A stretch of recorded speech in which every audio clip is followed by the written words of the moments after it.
Ladies and gentlemen, boys and girls, children of all ages, and everyone in between, I'm going to rock a block of ads here to get rid of pre-roll ads for any incoming viewers. Your patience is appreciated. We will get started right after these messages.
Okay, I guess I had better start using my mouth instead of my hands, you guys. That's kind of the point of a stream, right? That I can actually talk to you guys in real time instead of just having to jackhammer a keyboard all day and all night. Hello, happy Tuesday evening. Hope you are well.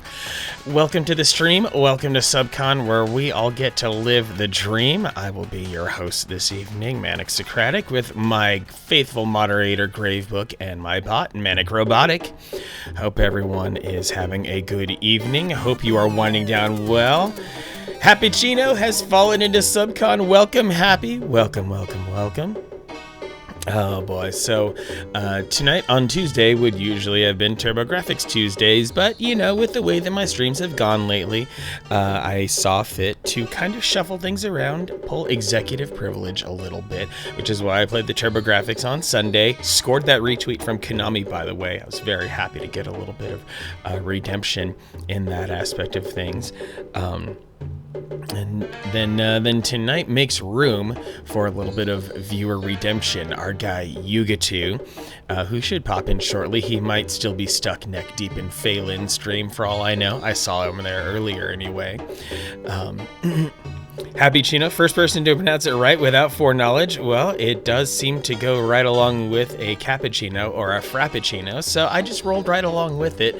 Also, I might be a little bit seasoned with internet things, so seeing portmanteau usernames fairly common, so I just kind of took the best of what I could figure out on the fly there. Happy Chino, welcome. Oh boy, so with my dude Yuga2, he redeemed an absolute crap load of channel points and decided, as you may have seen in my little previewer window before I came up, a little game called Blazing Chrome can be found on many platforms, but I'm playing it on my Nintendo Switch. Don't listen to Manic has never been on the internet before. I'm not even on the internet right now. I'm not even real, you guys. I'm a figment of your imagination. I'm a simulation. I'm a deep artificial intelligence simulation of a really weird streamer who barely knows what he's doing. Mama Panda, need 87 more fake warrior statues. Hard to get. Oh, what game you dealing with, Mama Panda? Bit of a roll call, by the way. I know I typed it out, but I should still acknowledge properly, by the way. We got Itty Bitty Ruby, we got Girl Tricks, we got Robert Headley, we got Mama Panda, we got Jesters, we got Phoenix Zombie, and we are now joined by Happy Chino. And Phoenix, you need a doctor? Well, I can offer you a Dr. Mario amiibo in this trying time if you let me walk over to the living room where he's currently stationed. That's about as good as I can get. I am not a doctor. I barely know how my own body works, much less how other people's bodies work. So, well, okay, if you say that'll do, then I guess that ties my hands. I have to go right over and grab that Dr. Mario amiibo to prove that I indeed have a Dr. Mario amiibo, so give me just a moment. Mama Panda, you're putting a terracotta army in front of your museum on Animal Crossing? Oh, heck yes! I forgot you were playing Animal Crossing, and like Animal Crossing is just this awesome never-ending grind to create the perfect little environment. But for Phoenix Zombie's sake, just a second, gonna be busting out the Dr. Mario amiibo.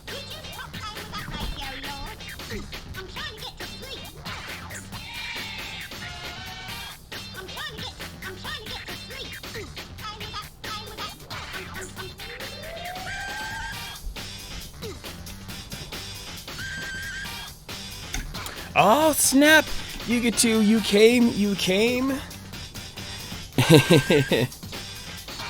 It's been a while since Yuga2's played or streamed that much, but Gravebook, I still appreciate you for giving Yuga2 the shout anyway. So I figured while I'm grabbing the Dr. Mario amiibo, the very least I could do, Doctor, give me the news. I got a bad case of power mushrooms.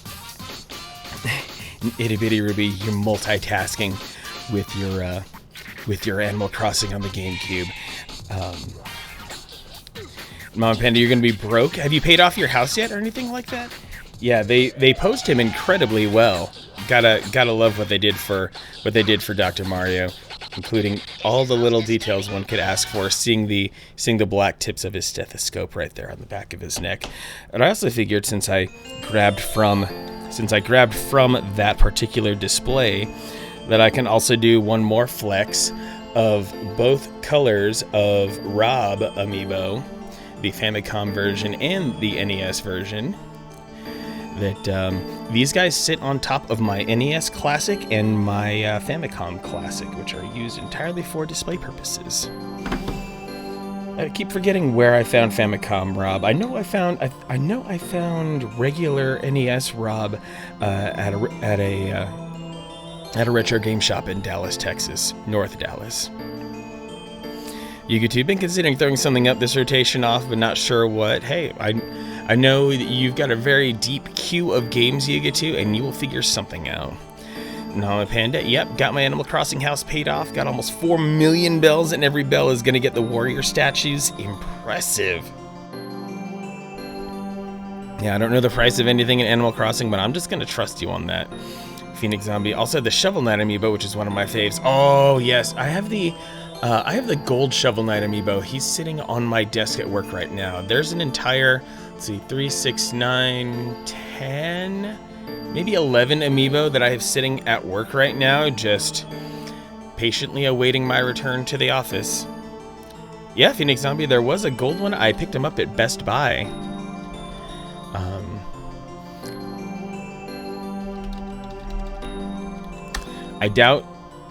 I doubt he's very available anymore, but people also were not buying him that much, so yeah, there you have it. Oh, hey, look at that. Wow, okay, I guess Gold Shovel Knight was somehow not very popular. If I wanted to right now, I could pick him up right now. And I'm glad he's in stock for you as well, Phoenix Zombie, for wherever you happen to be. So yeah, since you, I mean, we all love Shovel Knight, who doesn't? So definitely go pick him up. So I want to make sure I get some top of the stream shoutouts out of the way. I have had some followers the past few days, Happy Chino included.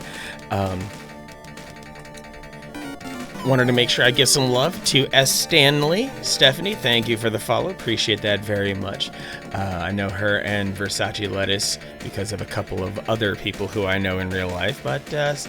Stanley and Versace Lettuce happen to follow me as well.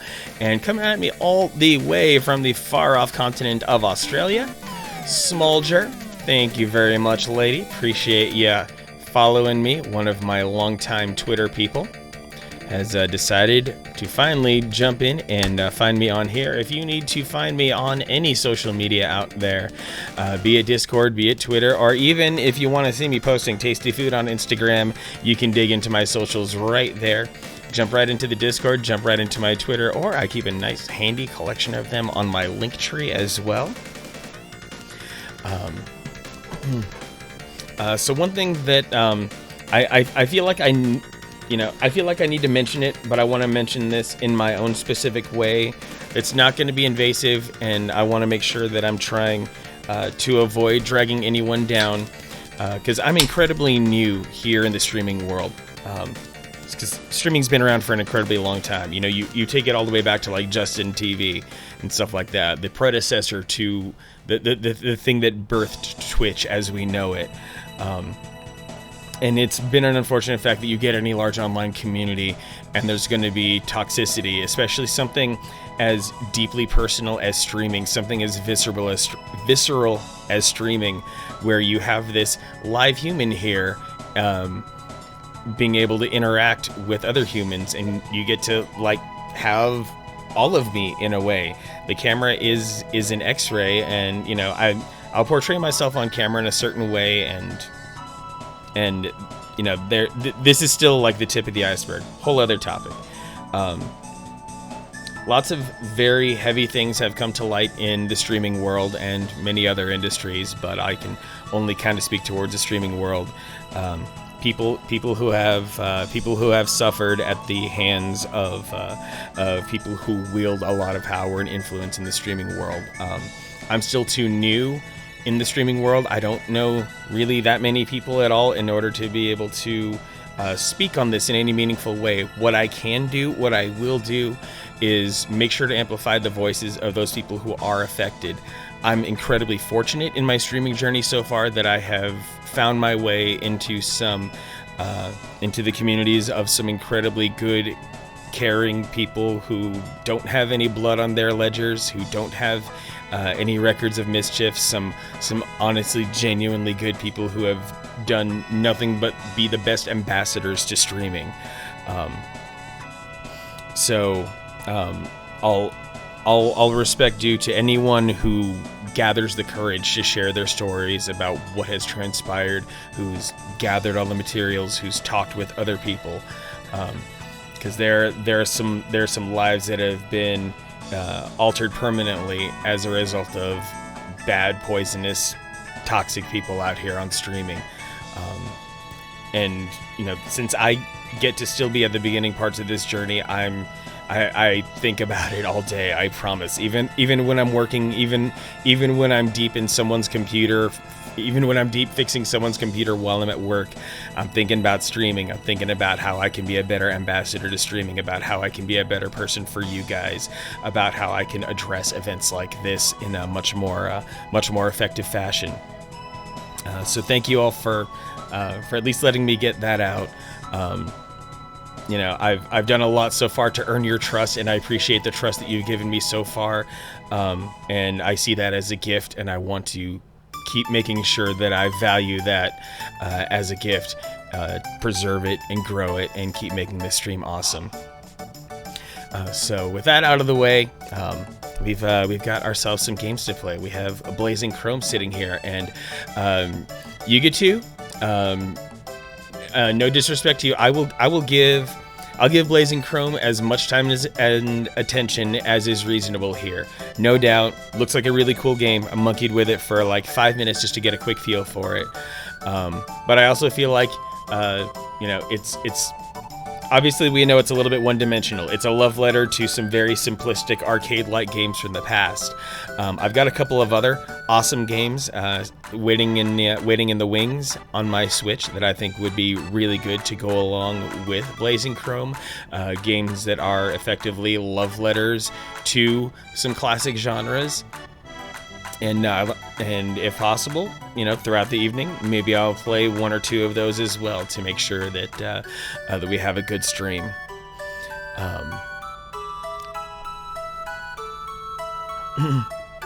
It might be a short experience. Won't press you to keep playing. Just mainly wanted to see you give it a try. Awesome, Yuga2. Awesome. Thank you for understanding, Yuga2. Yeah, I appreciate you having the pragmatic stance with all of that. So. This isn't The Last of Us Part 2. Art on hold, what's going on? Hope you're having a good evening, Art on hold. Sorry, not streaming The Last of Us Part 2. Phelan's stream is over there, or way, way, way up there, if you want to see some Last of Us Part 2.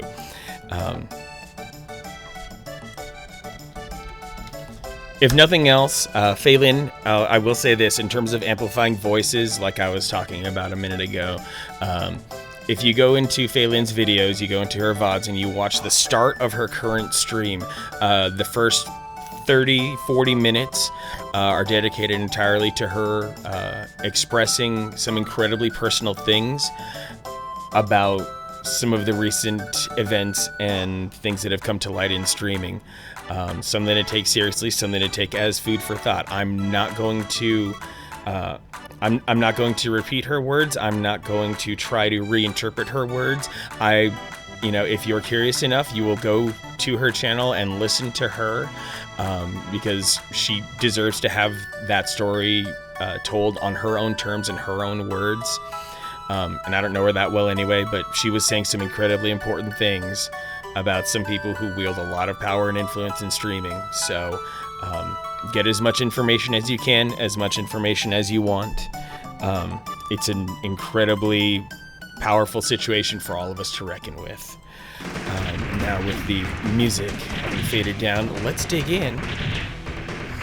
Phoenix Zombie still need to finish playing up the Last of Us 1 remastered.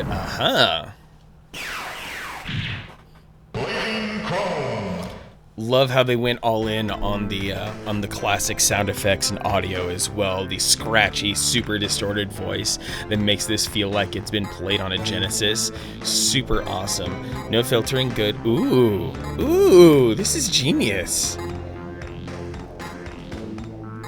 Oh, those are some awesome filters. Speedrun. That's awesome. I don't want Rumble, actually. So we're gonna go dig into arcade mode, and there is an easy mode. And I think that's how I'm gonna rock this, because I'd rather go far and explore this game, really see what kind of trickery is hiding up its sleeve. But I can feel the game. Now I don't need to feel the game, Phoenix. I promise. So let's get this fired up here, shall we? And do I want to be Mavra, Doyle, or there are other people. So I sympathize with Doyle. That Doyle is a robot who is learning to feel things. So I'm gonna go with Doyle to start out with. How to play. Press left, right to move your character. Press B to jump. Press Y to shoot. You can aim while stopped by pressing R. Oh, didn't know about that mechanic. Press Y near enemies to hit them. Ooh. You can roll by pressing down and B. I did not know about the roll. I thought this was just straight up Contra. Choose between weapons by pressing X or A. Enter a vehicle by jumping. Okay. All right. Let's go blaze some chrome. Mission 1, Ruins of East Capital. Make your way through the dead city into the enemy territory.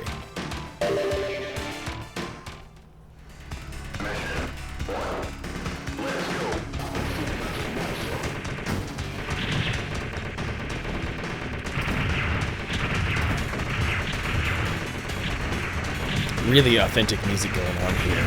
Gotta give him props for going in on this. Oh, he dies by shattering to pieces.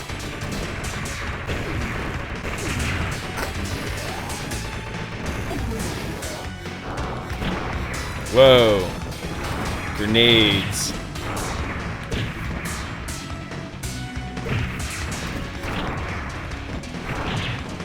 This is a pretty dope gun. Oh boy. Whoa! Ooh! I have a big floppy dong gun. This is a pretty great gun, can't lie.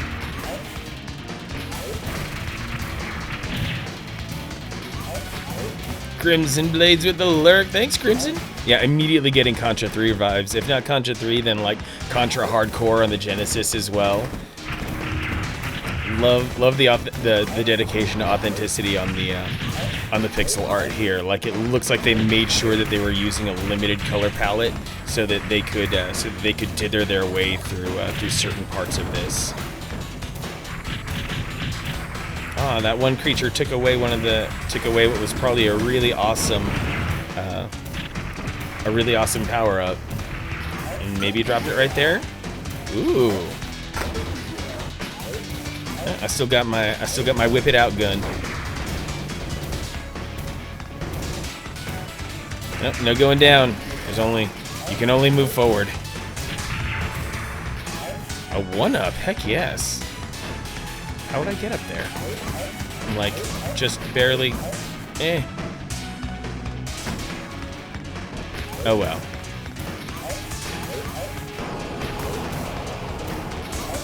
Oh boy, a drone.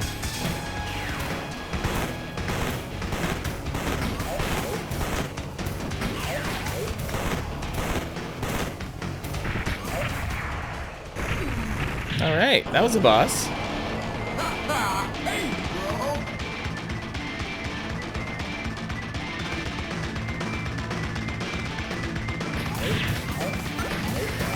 Ooh, a vehicle. Let's do it. Ooh. I'm trying to damage you. Oh, it's a support. It's a support vehicle. Awesome.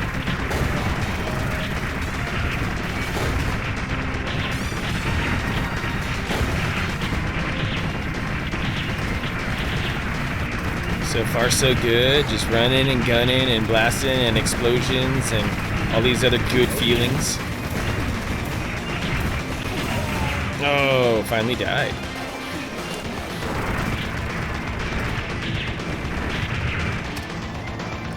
Happy Chino with the host. Wow, what a warm welcome. Thank you. You're doing the most, Happy Chino. Thank you very much. I appreciate it. Okay, what fresh hell is next for me? Okay, a power-up pod. Let's do it. Okay, oh, that was a mid-boss I started with. Now it's time for a real boss. Great animations on these bosses.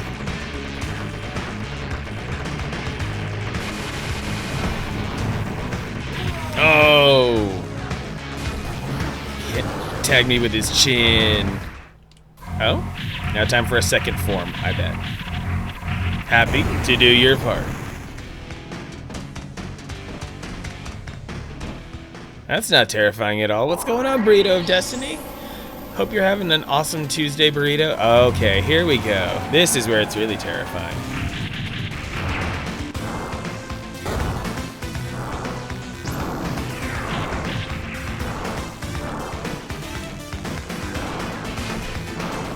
Oh, tag me in the back.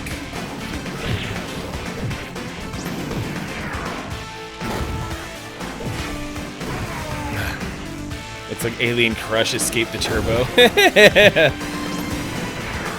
A little bit. A little bit, just a little bit. Of course I was gonna keep getting clobbered here. Being able to stand still and keep firing is really one of the best things. Uh-oh. Big mouth beam.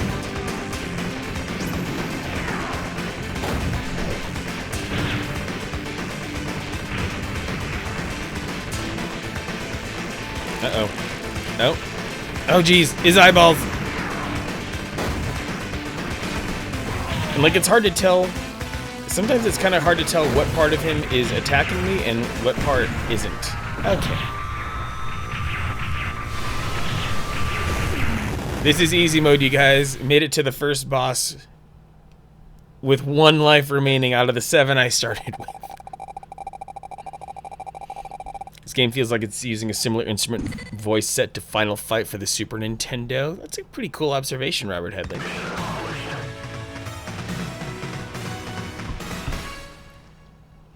I mean, something like that is probably super intentional. They're definitely going for trying to find just that perfect blend of 16-bit audio and visuals.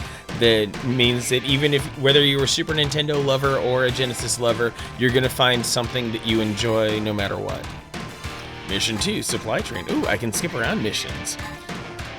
Mission 2, Supply Train. Pursue and intercept the enemy supply train. Mission 3, Weapons Facility. Infiltrate and destroy the new bioweapon facility. Mission 4, Communication Tower. Disable the enemy's communication tower. I did not do the Konami code, but I reasonably assume that the Konami code does something in this game. Art on Hold, been chugging through Hollow Knight. That game is fucking hard. Yes, it is Art on Hold. Oh my goodness. I played Hollow Knight last summer, and for like, I think I finished it after about like 40-ish hours, and I gotta say, for like the first 10 to 15, hated it. Just absolutely hated it. But then I broke down, I read a guide, and I'm like, okay, this is where I'm stuck. This is how I can get out of where I'm stuck. And I started collecting a few more power-ups and opening up a few more areas in the game. And I started getting better with the nail, and I started defeating bigger enemies in a much more efficient fashion, and I started learning more about the charm system. And it definitely became one of the most badass gaming experiences I've ever had. Burrito, you gave up on Hollow Knight. Just beat the Traitor Lord, and damn, make sure I remember who that is, because I put it down and I never picked it back up. Oh, cool, that finally finished. Good to know, good to know. I actually I bought that in the interim, or in the intro to the stream, just so I could have another game in the chamber here. Oh, the Traitor Lord, yes.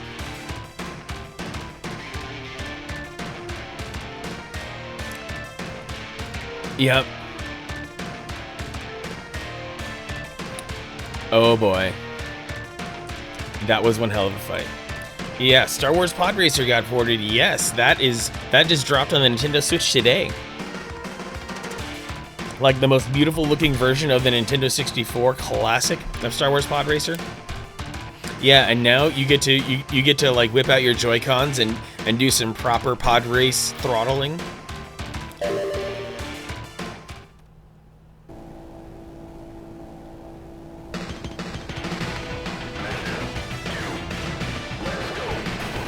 Oh, sweet! I'm on a speeder bike. We got some Battletoads action here. Uh-oh. Well, that's the end of that. Okay, so that's how shooting backwards rolls.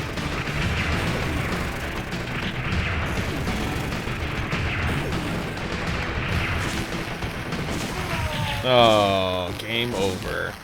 Do I get to... Do I have credits to continue? Yes, I do. Sweet. Oh, and I get to just start at the beginning of this level with a fresh set of lives. All right. Easy mode is for old farts like me who no longer have the facilities to rock games like I used to. Like some of the most crazy hard and very terrible games of yesteryear were games that could be relatively, you know, they could be beaten as long as you basically performed a speedrun of them and memorized every single pixel of the game and the timing of every enemy. Oh yes, got the whip it out gun again. But you know, I'm old and I need games to kind of go easy on me a little bit. Like make me feel a little bit of resistance, make it a little hard, but like there's definitely a line to be drawn.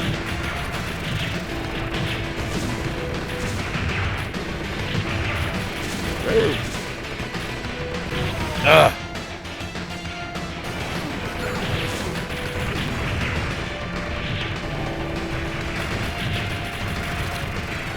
This is where it becomes incredibly useful to utilize the R button to stand in place and make sure I'm firing in a good direction. Oh, I love that fake bloom effect there.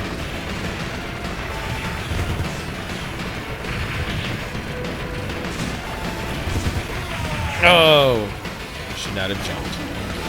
I probably got to take out that turret. Oh, just take out its engine now.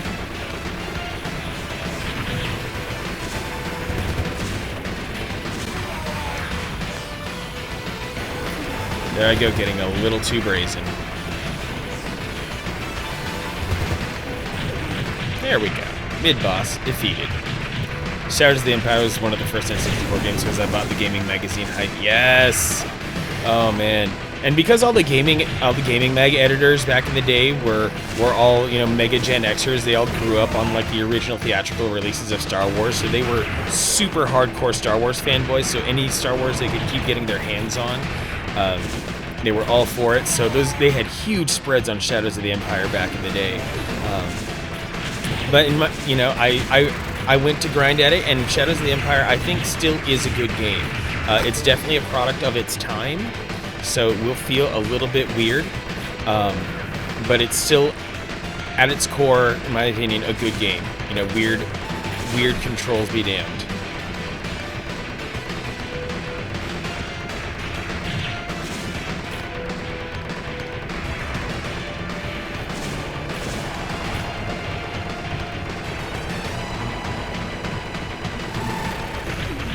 Ooh, it was about to scissor me.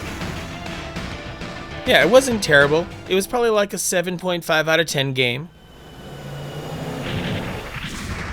What a badass intro. Shadows of the Empire, hard as hell back in the day. Got as far as the last level, never actually beat it. Yeah, I remember very seldomly beating it. I just, you know, there was that brief window of time in my life where I was completely in the zone for that game and I could defeat it handily. But yeah, otherwise I had a very small window of my life in which it was easy to, I could relatively easily beat that game. Even on easy, it had quite a bit going on. Oh!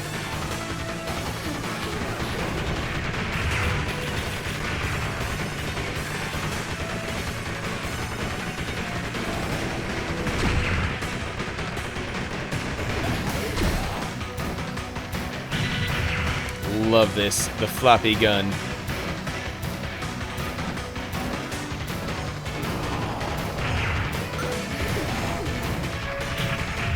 speed bomb.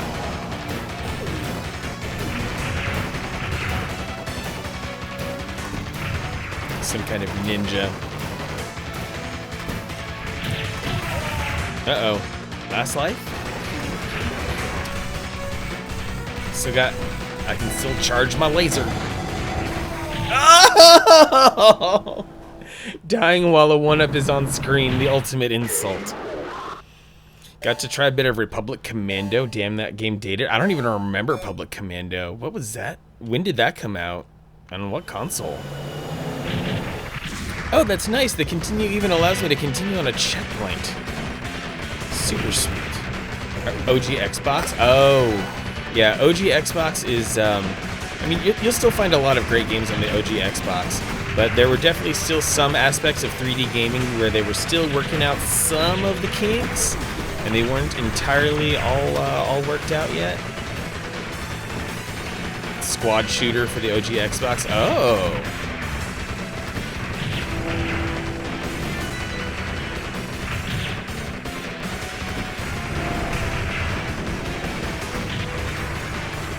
I should probably be rolling more. That's probably where I'm failing. The game expects me to be able, expects the player to probably expects the player to roll more, and when you roll, you're effectively invincible. So, you may as well take advantage of that.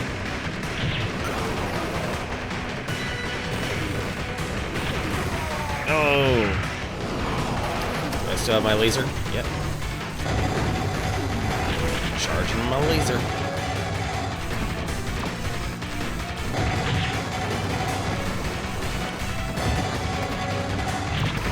Oh! Seriously, the OG Xbox, the sheer ability to get going on component cables, the fact that a lot of games supported 720p, even a couple of them did 1080i, which was absolutely crazy for the era. And now there are even some excellent HDMI dongles, not Pound or Hyperkin, but there are some excellent HDMI adapters for the OG Xbox. And I really need to be better about my jumping here.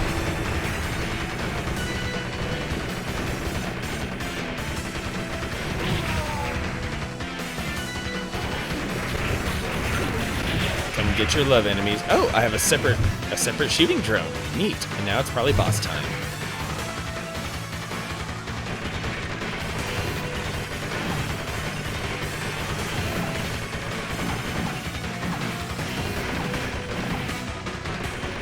Oh boy, this boss is going to be a problem.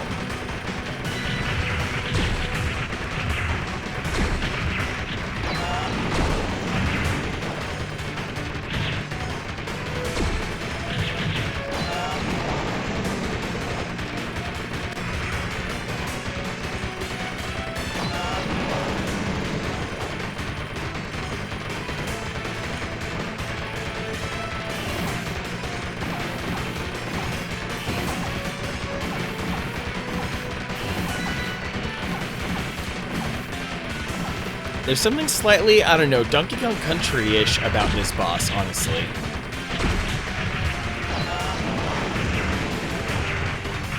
Something about some of those firing patterns. They were relatively simple. Felt a little bit DKC-ish. Tons of inspiration here. Oh, that was just a mid-boss. Now, oh great, now we got some more robot tentacles coming at us. Oh no, now I'm dead. Oh, still had one more life, miraculously.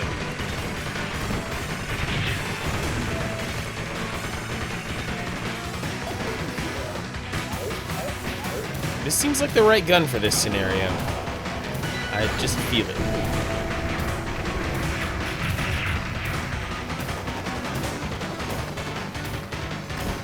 Especially if I do this. Oh, I got shot in the ankle and got wrecked.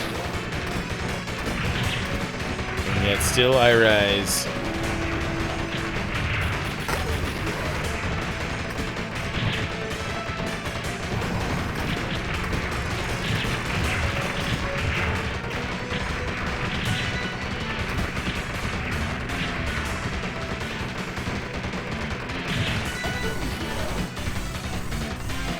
Charging my laser.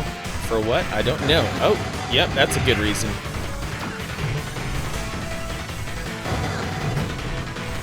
And this is a good enemy for doing the dodge rolling, because he keeps trying to corner you.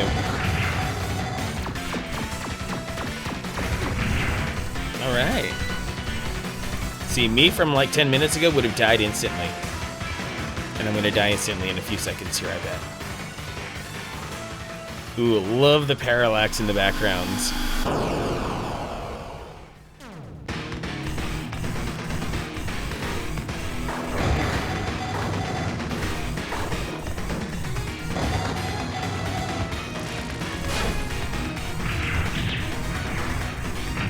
Wasp Angel, something like that, yes. Oh, he tagged me with his tail, and now I'm dead. But I did hit a checkpoint recently, so I can hit a continue here. Hope for the best.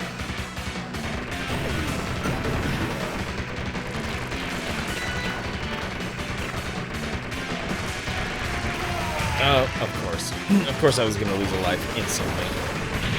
That's okay. That's what these games were made to do. Oh, grenade launcher.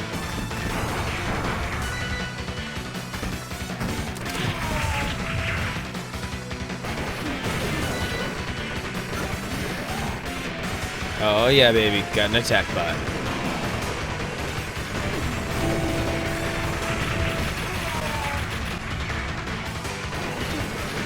That attack bot made me too cocky.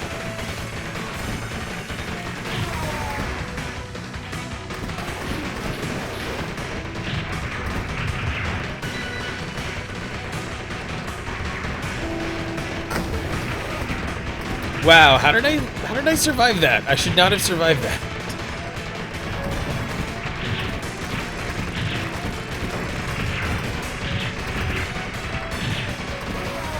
Contra 3 and Contra Hardcore, along with the original Xbox Arcade and Metal Slug. Also this and Cuphead. Not good at any of them. Oh baby, Cuphead. I don't know why I forgot about Cuphead, because yeah, Cuphead takes an absolutely bonkers amount of inspiration from some of these games as well.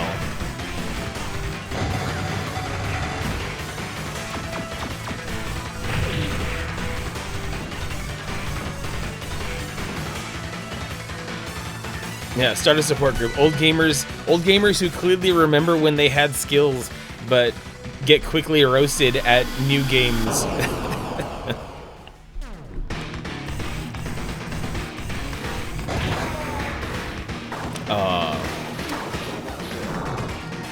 Well, the grenade launcher is probably the better weapon for this guy anyway. Oh, I lost that too. And Robert Headley, you'll love Metroidvania. You still make it through them, you get to. Robert Headley, have you played Blasphemous yet? I'm really curious about that one. Mr. Gravebook said, or simplify and call it old gamers who got jobs. Oh man, isn't that the truth? I mean, even earlier on in my working career, it kind of always came down to, okay, do I let my video game skills erode, or do I get better at my job? And usually getting better at my job so I could get paid more won out. Because it came to be like, oh, maybe I'll just, you know, do better at my job so I can have more money for video games. And instead, I had more money, and I was buying video games, but I had less time to play them. So over time, my skills would just wither. Video games. Or unless you're Art on Hold, who gets to this, who's been playing Dance Dance Revolution since he was about 16, still gets double A's in some incredibly hard songs. But he's also pairing Dance Dance Revolution with some incredibly awesome fitness regimens, fitness diet, etc. So that does count. Charging my laser.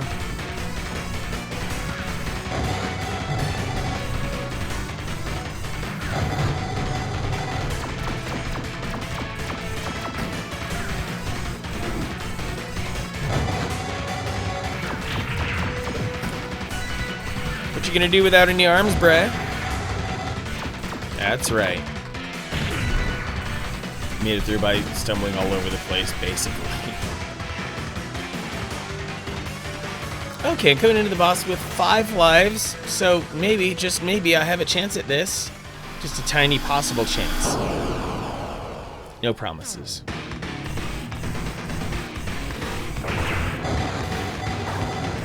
Might as well get in one mighty blast.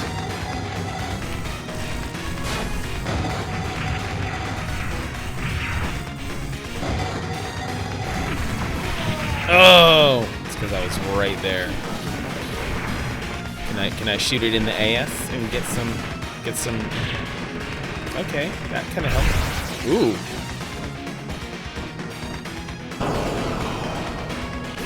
Oh, what? Hell of a boss for the second stage.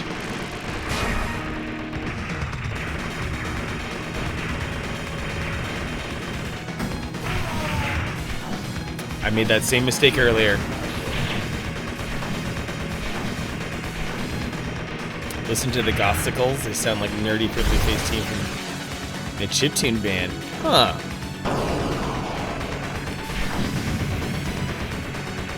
I didn't notice that difficulty rating. That's all on me.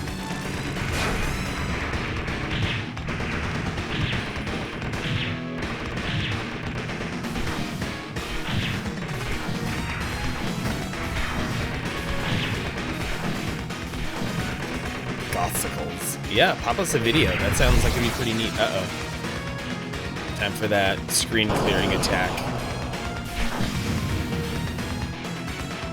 What a nightmare of an attack.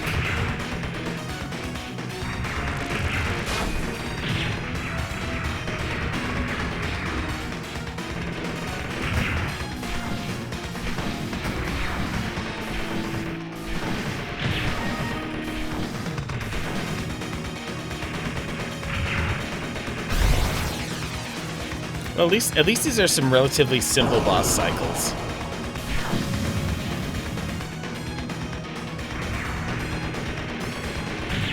What is gonna break that chest plate? Good lord.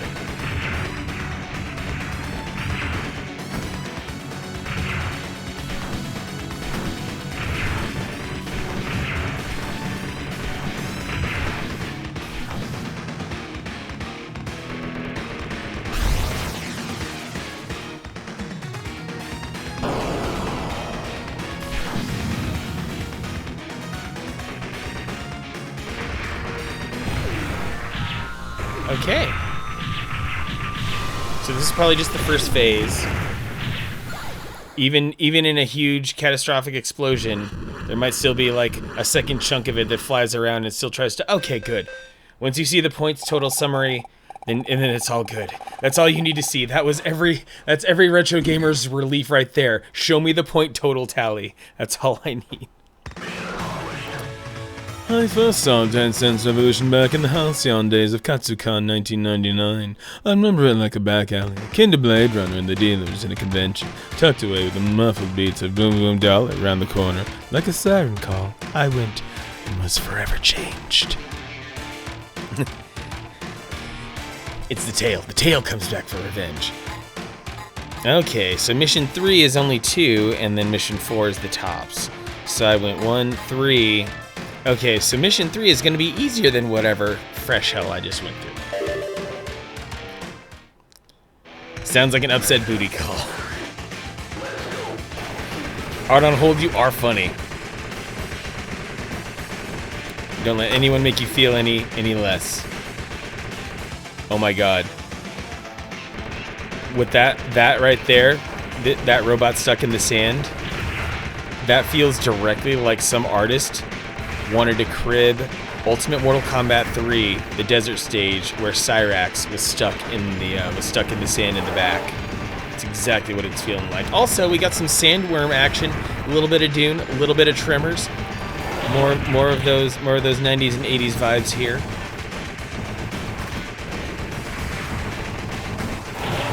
I'm just gonna kind of avoid as many sandworms as possible, except when the biggest possible sandworm comes at me. What the shit? And it can't be damaged? Oh, it just has the tiniest weak spot ever. Great, great. Circumcised. Whoa!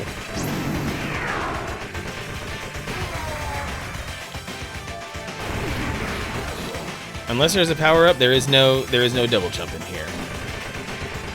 Yeah, imagine going a whole game and not realizing you could double jump the whole time.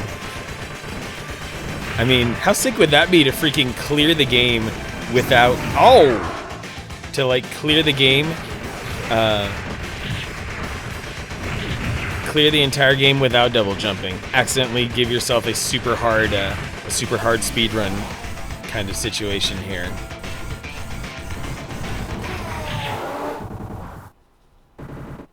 I played a lot of Final Fantasy Tactics, not knowing you could add more people into the fights. Oh my gosh, Art on Hold. I just took the 1 or 2 gave you to the start of the game, just suffered. Yeah, at that point you could just brag.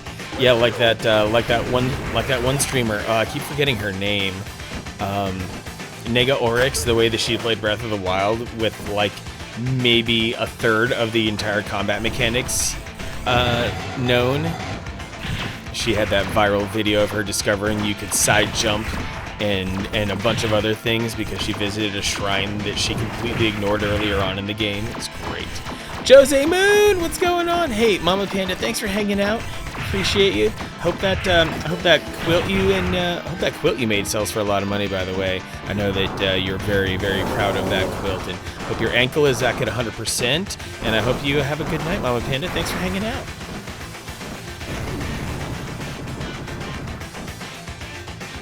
Jose joining Burrito of Destiny. I've got half of that entire household hanging out with me right now. This is great.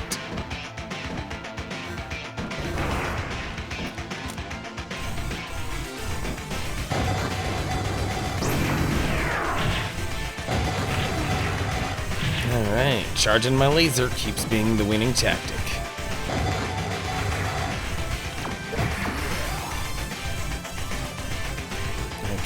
Now we have something weird going on. Not cool, game. Not cool. Not cool, Sandworm. Wow, I just had to burn like 3 lives just because I'm stubborn.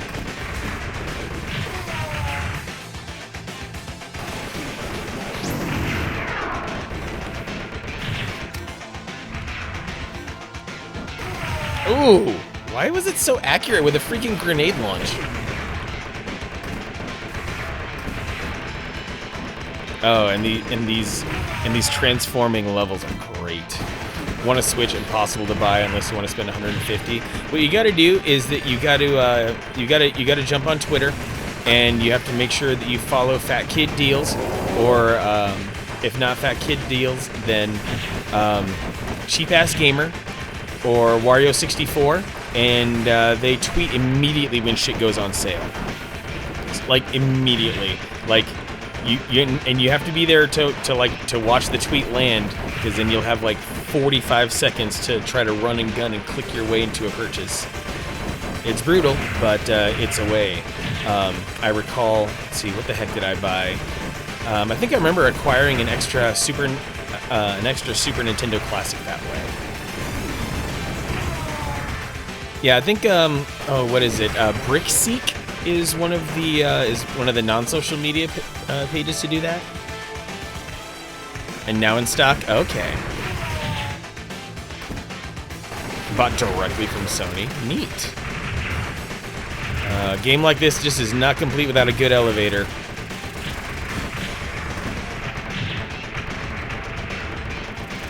Whoa! Oh my god! Oh my god! They lifted me up!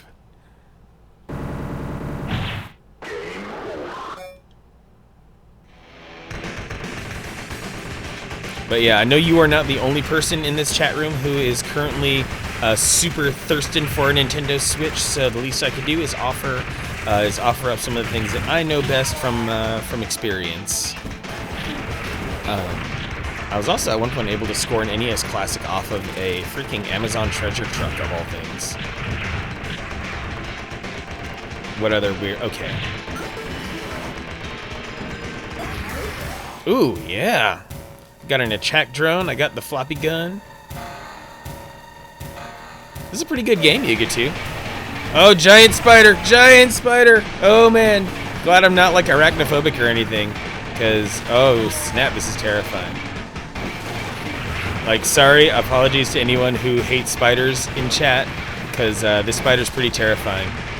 I know a couple. Ruby especially. Keep your, if you are watching, Ruby, if you're watching, if you're playing Animal Crossing, just keep playing Animal Crossing. Don't look at this. Don't look at my stream.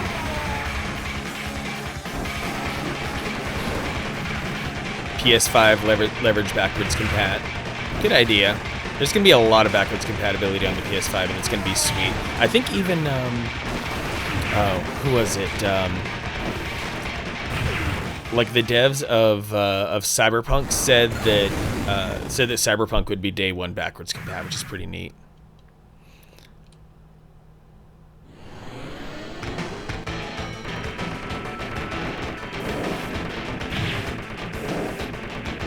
Ooh, we got like werewolves now.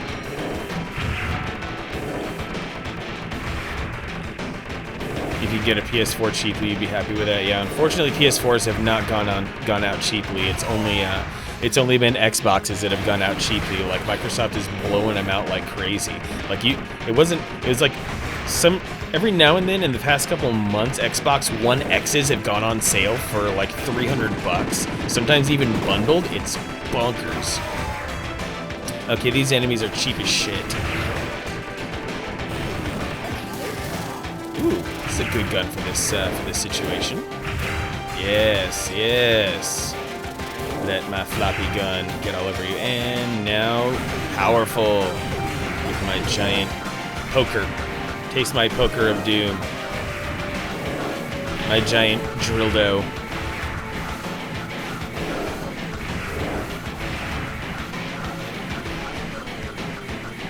Don't mind secondhand? Ah. Well, I guess what I can do for you, Gravebook, if I see a PS4 at that shop in Tucson on Saturday, I'll let you know, because surely they will be blowing it out cheap.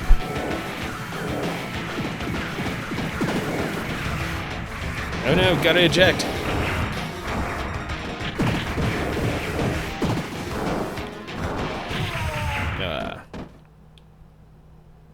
You live in an army town, so Facebook and Craigslist isn't a great deal most of the time. That makes sense.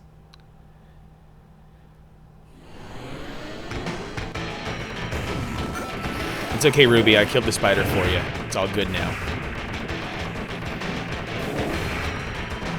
Want to get Ion Fury, waiting for them to iron out the kinks in the console versions.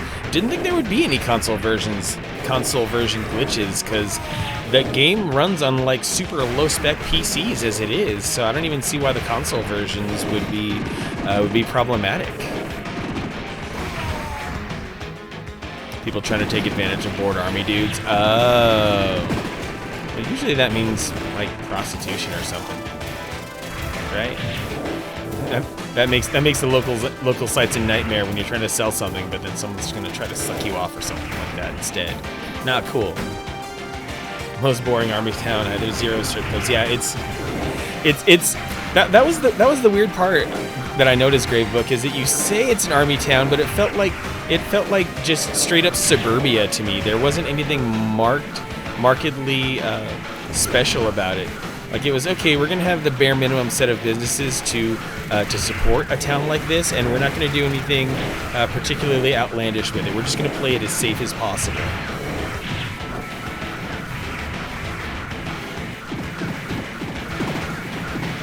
An insectoid alien colony actually fits the bill very well for thematically for Contra-type stuff. Itty bitty Ruby showing me her biddies. Thank you very much, Ruby. Appreciate you very much. Oh, if the robo-suit had survived, I'd be able to make it to those power-ups. It's because we are a spy school on the fort here. A spy school? Ooh, tell us more, Gravebook. Whoa, we got eyeballs! We got eyeballs and mouths, but not the fun kind. Ooh.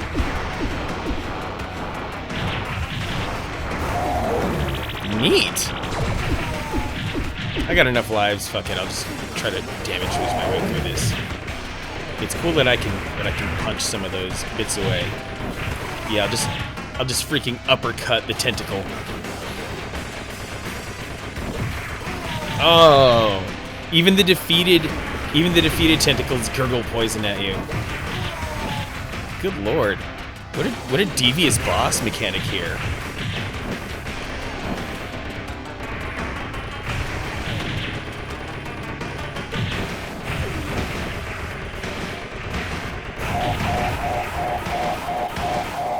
Uh-oh.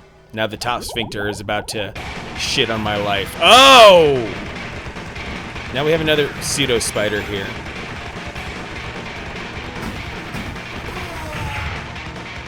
Spy stuff and cybersecurity. Okay, so you get all the boring people. You don't get the horny people. Oh, I just got teabagged to death. Womp womp. Cheapest you found on PS4 was for $220, covered in crumbs. Dang, Phoenix Zombie, tough break.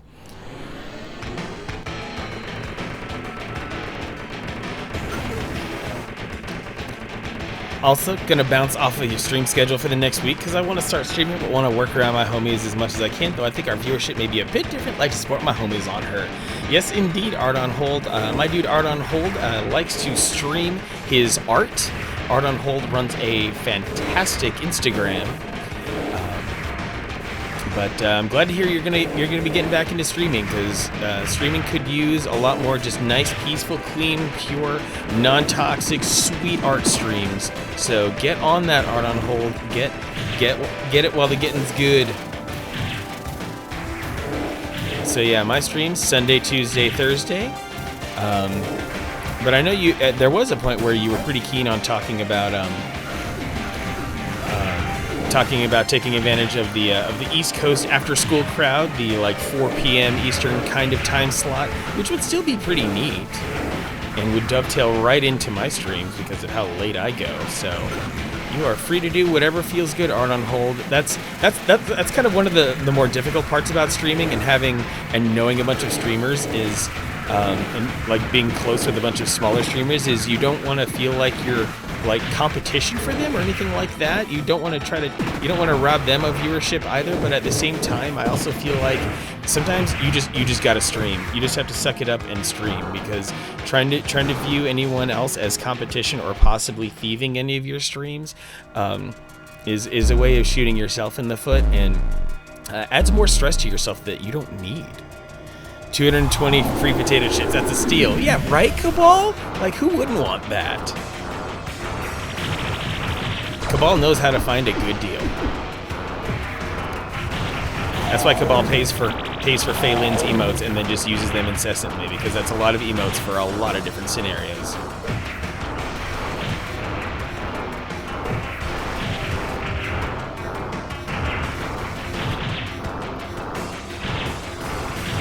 Wow, this grenade launcher is a really sweet hit on this boss. Oh, now it's poison gurgling time from the top.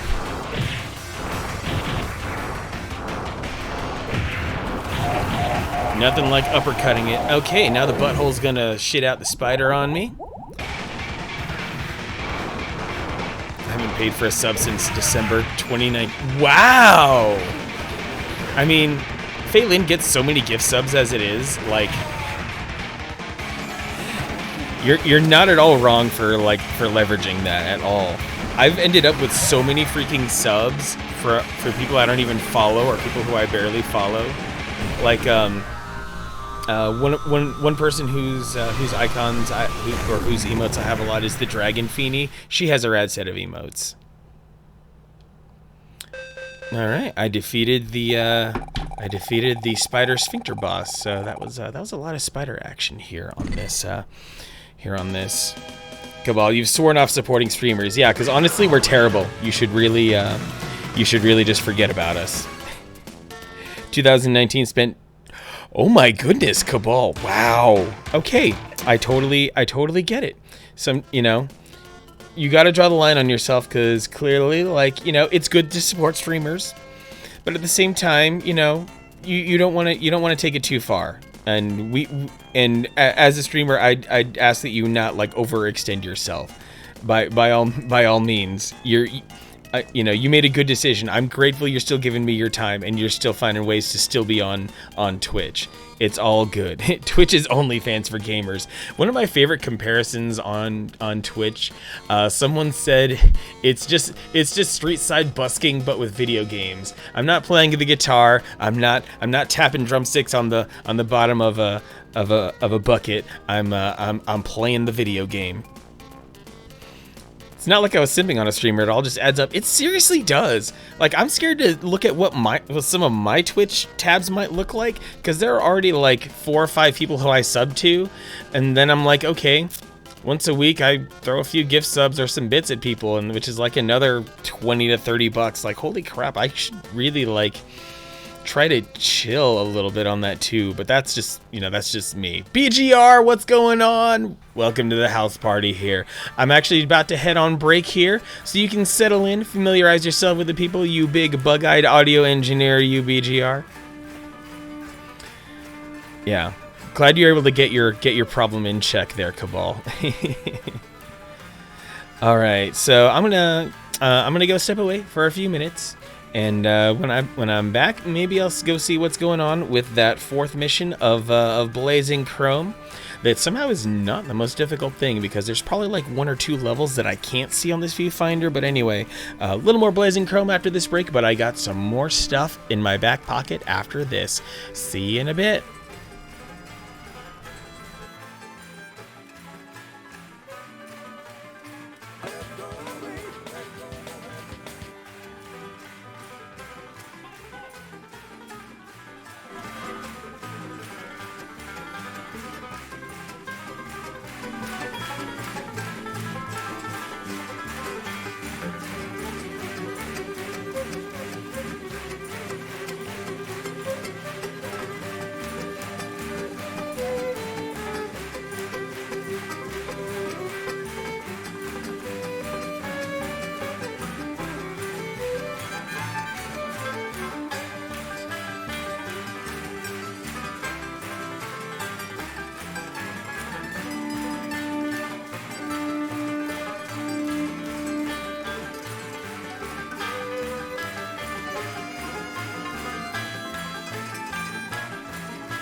Ladies and gentlemen, boys and girls, children of all ages, and everyone in between, I'm going to rock a block of ads here to get rid of pre-roll ads for incoming viewers.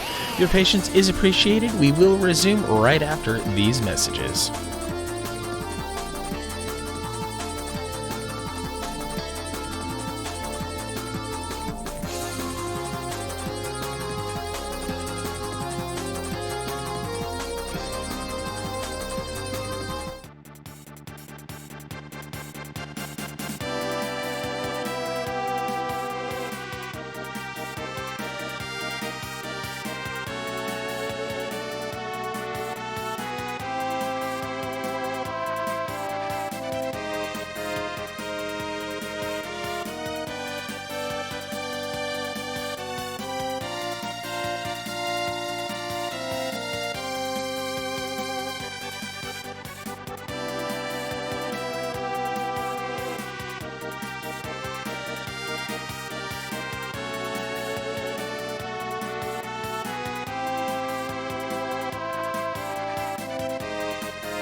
Alright, it just might be time for me to come back. Lively conversation about side hustles and education and whatnot. I hope everyone is doing well and has spent their breaks productively. I got delivery on some pieces that are going to make the stream awesome in the future, and I'm so happy to do a little show and tell right now. Goats are adorable, kind of dumb, kind of a goat. It's okay to be dumb, you have a good heart. So, this is my spare GameCube. Every now and then when I'm streaming, I will point to my I will point to my actual GameCube that does the streaming, which is this platinum guy down here. So, this GameCube is here to demonstrate a few things. Yes, Phoenix Zombie, and anyone else who's interested. Some of the stuff finally came in. I need to grab the launcher for it, but I guess I can start doing show and tell and put in a few things together here. So this guy I have in my hands is going to be one of the more consequential parts to all this. If I can find out which side of this actually has the actually opens up, I might just shred it right open for all I care. Okay, I found the seam. So, a bunch of enterprising people have figured out how to connect the pins from SD cards up to the memory card slot of the common GameCube, or for those who have it, a Nintendo Wii that happens to have GameCube backwards compatibility with all the ports. So if I take this out, on one side, the standard connector that one sees in a GameCube memory card, just like this one right here, maybe not the best color for demonstrating it, but all looks normal. But then I flip this guy around, and oh, there's an extra hole there, an extra hole that can take a full-size SD card, which is super sweet. And due to the nature of the hack involved, no bigger than a 2 GB SD card is recommended. My dude Navigator was a big help in the initial order on some of these parts. Oh yeah, Cabal, extra holes are going to give us a lot of pleasure, to say the least. Yeah, Cabal's a multi-hole dude. So yeah, right off the bat here, just gonna pop this guy in, hopefully in the correct orientation, unless it's, let's see, where are the reed pins? Okay, so I was doing it right. So SD card sticking out the top like that, seems like it's slided well. So eventually there will be some files that I put on this SD card that will go into the memory card slot, and then I will have a special disk to go into the GameCube to help launch files from that SD card to hack things up. Now, another thing to note that is important is that this GameCube is also a Model 1 GameCube. Thus, for you, Cabal, it's got 2 holes in the back as well. It's got an extra hole that later GameCubes did not have. And because it has this extra hole in it, I am able to get a neat little device here called the SD to SP2.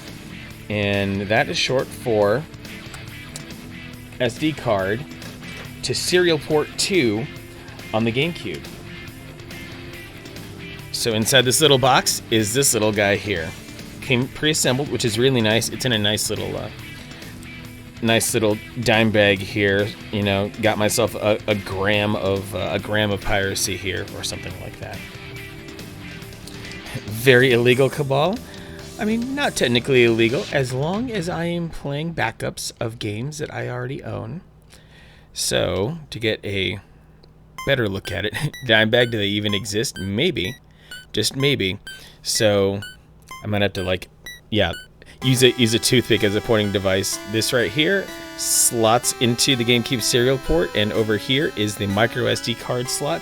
I got myself a nice Samsung 64 gigger, and what one does, one gets down to the belly of the GameCube and pops off this little guy here to access that port. Throw the micro SD card into this little guy, and then it says, yep, there we go.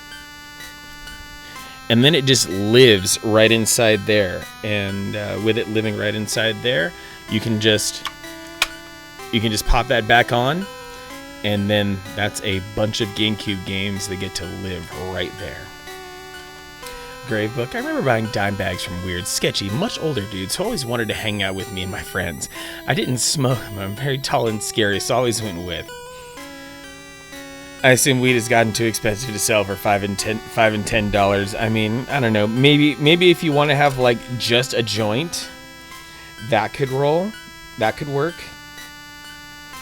But otherwise, I mean, in my case, I'm usually getting into edibles, and you know, I'll say they're a touch pricey and leave it at that. It's nice having some clean, reputable dispensaries to acquire things from. Weed has gotten expensive if you purchase from a dispensary, but I'm sure there are other means of acquiring it that are a little bit, you know, that are not quite legal, but are maybe a little bit more affordable, because now they have to undercut, and they have more competition than they used to have. So that's that on that. So the next piece to get for my GameCube is, for those who are curious, I will provide links to everything that I can. But the next piece to get here is a little package from Code Junkies called the SD Media Launcher, which is actually going to end up replacing, which probably in the grand scheme of things is going to end up replacing this guy here, because that package contains a special launcher disc as well as an SD card device that'll make this GameCube extra happy. So yeah, this indeed seems like a real SD to SP2. It's got Citrus 3000 PSI's name on it. I know it's kind of not easy to see here.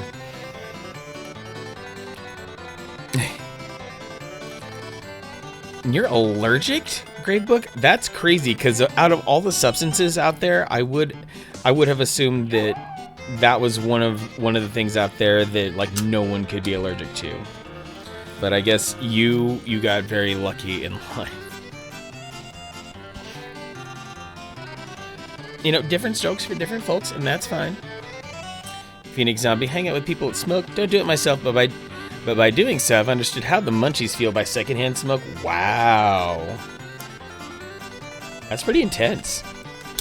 The fact that you could still, that you got that contact high, and the presence of a contact high is kind of also interesting to me, at least, because it kind of proves that your friends did not absorb all of the THC that they're exhaling some of the drug. They're exhaling some of that precious psychoactive compound, and you got a little bit of it as well.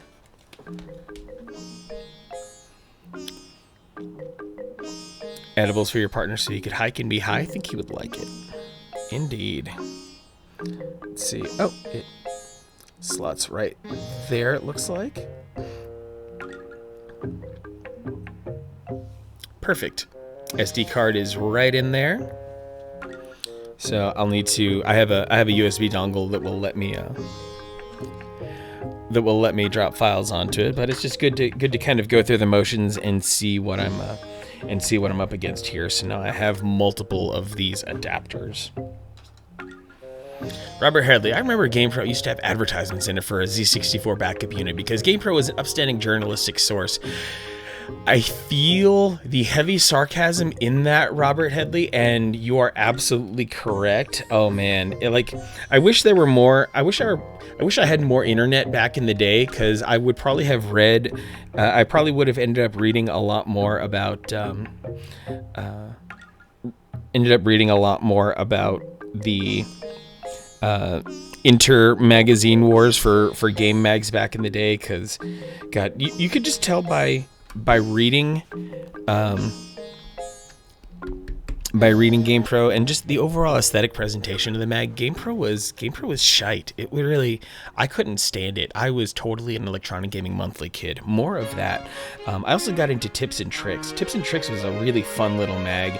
It just seemed like this really weird little side project where all of its editors got to just hang loose and have a lot of fun because they weren't really doing a ton of journalism. They were, they were making codes and strategies, so they were assembling a bunch of screenshots and stuff. So it had a really nice vibe to it. You know, as they say, sharing is caring, Phoenix Zombie. And Cabal, you're more of an LSD kid. Being an LSD kid sounds rad, Cabal. I'm not gonna fight you on that one bit. Gravebook tried Coke once, got in a fight, apparently yelling at the girl in Russian. Wow. How do you, Gravebook? I didn't know that you knew enough Russian to be able to yell at in anger. And Cabal, speak Russian when drunk. Don't drink anymore. Good call. Good call. Next was the best. It was high end. Next did feel pretty high end. And then somewhere in the middle in its own weird zone was Game Fan. That was pretty nice. Phoenix Zombie, saving up my points for a spare stream so that we can do that hat draw game. Now see, that is a heck of a lot of points, Phoenix Zombie, and I commend you for being willing to try to gather that many points. And I should probably try to refine some of those things, refine those three, because I'm now seeing the error in my ways and how I assembled those channel points rewards. So I should probably like combine them in some way to, because I'm such a control freak. I want my Sunday, Tuesday, Thursday streams to go as planned. So if playing if playing a modern game is going to happen, it should happen on a bonus stream anyway, so I'll probably have to tweak that. I definitely will. We'll put your newfangled tech to use.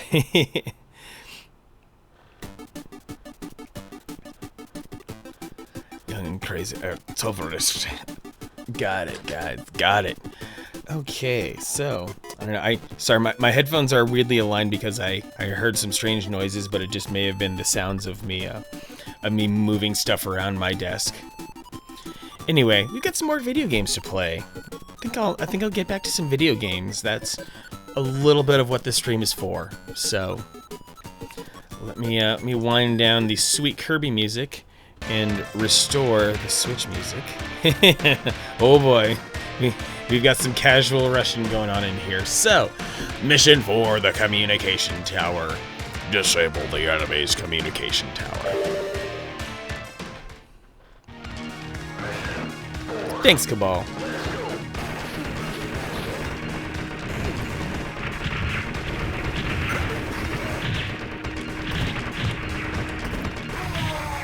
Ooh, the ground falls out from under me. Oh, I'm loving the synth music in this level. Very, very, just absolutely overpowering 80s vibes here.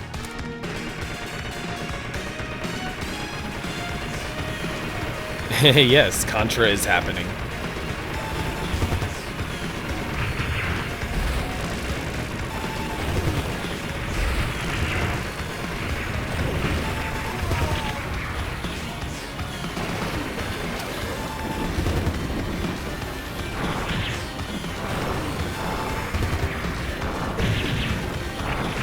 I really love that melee attack mechanic.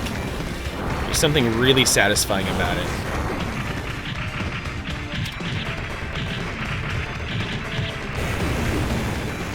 Did Contra and Mega Man X have a baby? Yes, they did. They went behind the junior high gym and they got busy.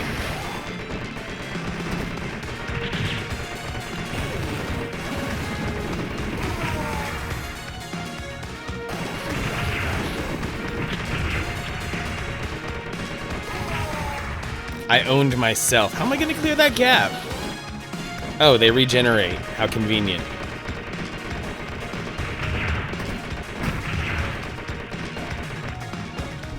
Contra was a perfect game. 30 years later, they make this game and it's unchanged, proves its perfection. Totally correct. Uh-oh. The strongest enemies are the ones that are sized exactly like you. That's a rule in video games. If you come across a giant boss, you'll clear it in like 2.5 minutes. But you find a boss that looks like you, it is gonna wreck your shit in ways that you never imagined.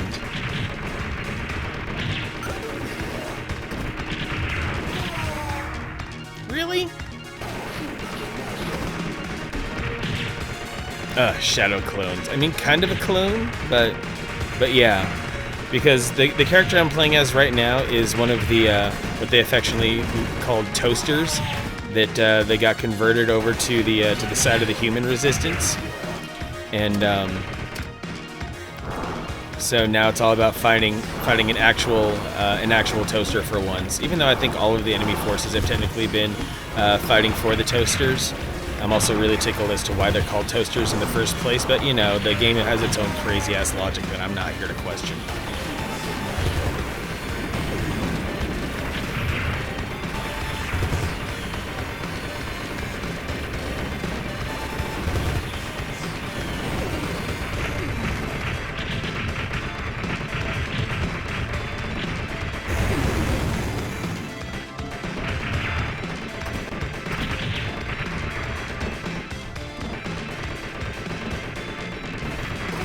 Oh, that felt like a cheap shot.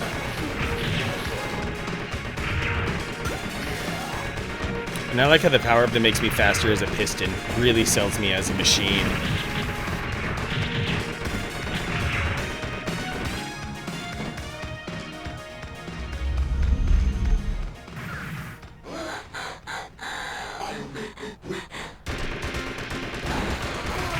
Oh. That was a heck of a spread shot.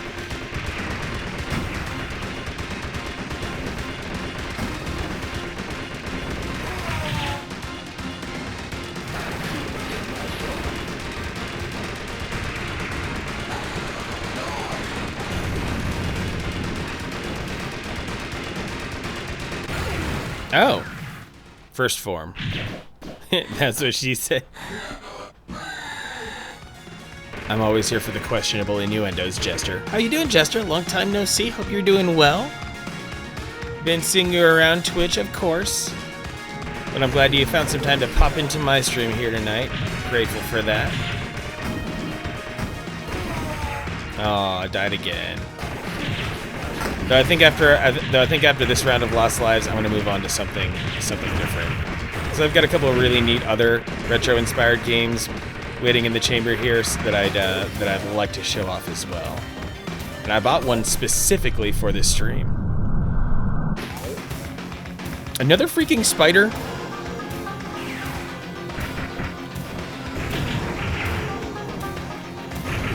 This game really loves its spider-like enemies.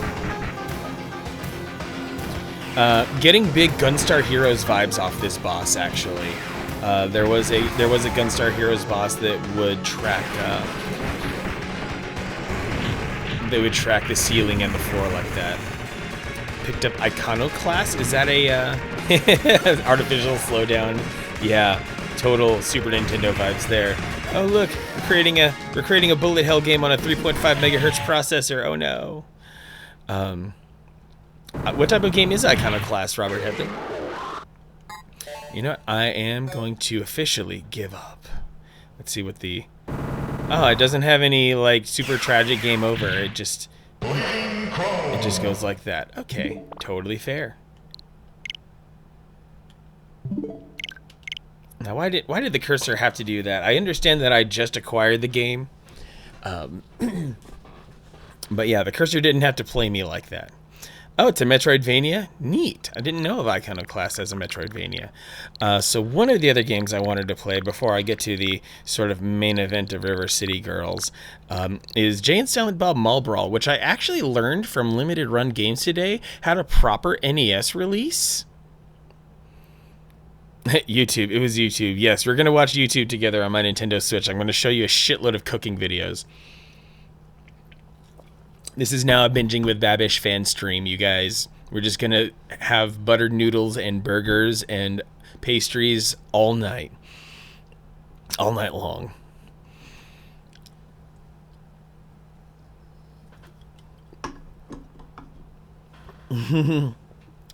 Everyone loves Babish.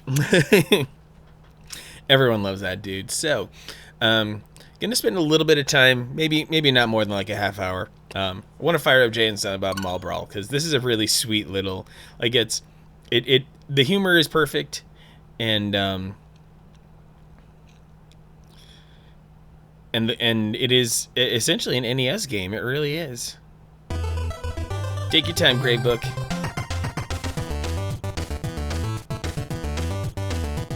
From Interabang Entertainment. And yep, I messed around a little bit when I bought it a while back. But let's go to a new game. I should change. I should change my game category here. Boom. Now this is the interesting part. You're one player. You choose Jay or Silent Bob.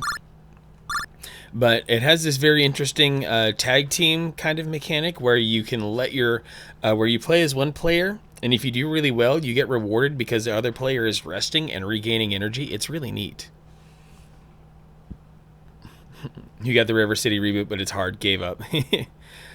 Seen Jay and Silent Bob Chronic Blunt Punch? No, I don't think I've heard of that. I wonder how I missed it. The mall is veiled in darkness. Jay and Silent Bob have been tasked with sabotaging a cheesy game show on public access television. Having succeeded in their quest, our heroes must now evade security and leave the mall. The quick stop was shedding its lights silently.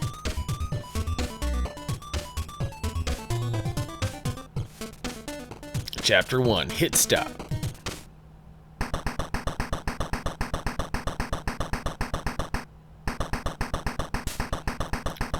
E3 was announced it was like this game but with much updated graphics. Oh, okay. That would be neat.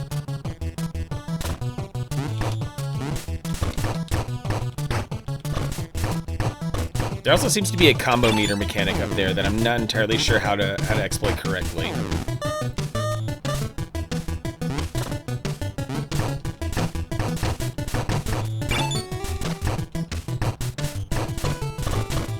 And also sometimes you just get hit a lot and it sucks, but that accurately emulates how it felt to go with certain games back in the day.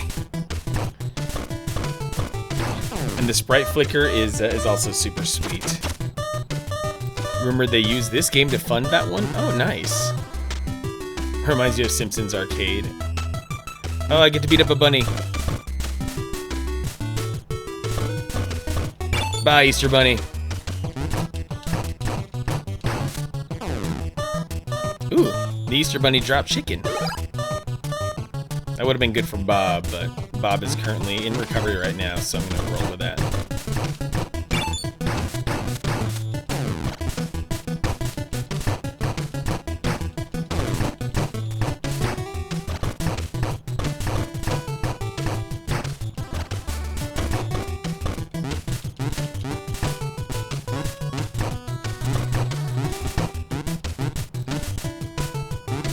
Oh, they were dazed.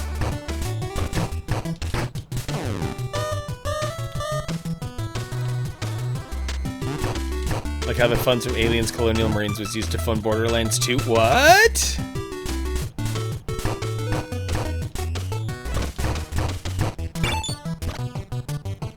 Did not know there was that kind of connection. That's pretty impressive, Phoenix. Thanks for that little nugget of trivia.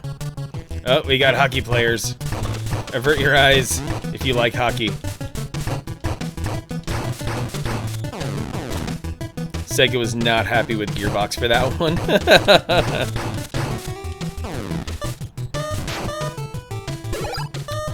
I'm guessing Sega may have possibly learned their lesson a little bit in some of those developer relationships. With them doing a little bit more with, I think it was Platinum Games, was it, for the Bayonetta series? Or was it Nintendo? Like maybe Sega was on this really bad streak of mistreating some of their developers. Because the Sega we know today is not the Sega of back in the day. They're even weirder idiots sometimes. It's funny seeing these two streaming on Twitch. They have no idea what they're doing. Stream quality is pretty terrible.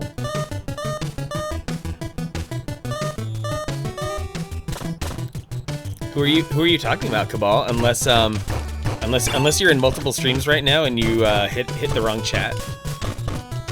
Oh no, Jay is gonna die. Game I was trying to remember was 99 Vidas. Oh.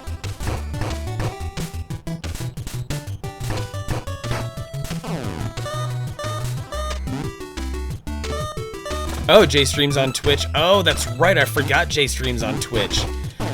Yeah, I'm not sure that Jay is a good streamer. Like he's like the only time he can put up a decent, you know, the only time he can act is when he's hanging out on the set of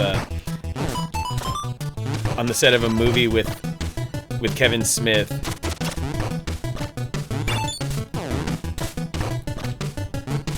He's not good. He's terrible. Oh wow. I mean, he's got to make money somehow, and he's probably just coasting on some of his fame, which a lot of people do.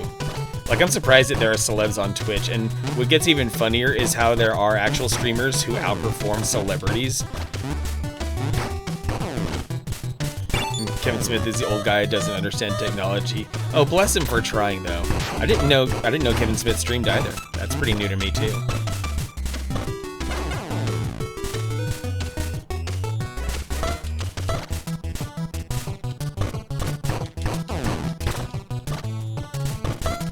But yeah, they're both old and like, geez, they were like in their 20s when Clerks came out, and now it is a solid 30 years later, 25 years later. What, Clerks came out in '94, I think. In any case, yeah, some dudes who are solid. Oh no, it's LaFours. Kevin Smith joins Jason sometimes. I don't think he has his own channel. Okay, that makes sense. Like Kevin Smith, bless him so much. He's been such like a big brother figure for Jay Muse for like this whole time, getting Jay out of so many bad situations. 46 and 49, Kevin is older. Adam Conover. I barely know who that is. I think I've heard that name a couple times. Isn't he a big voiceover actor?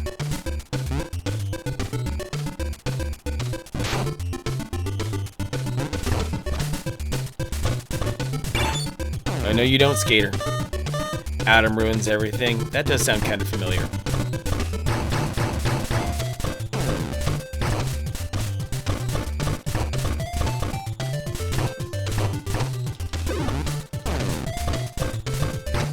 Die, hockey player, die.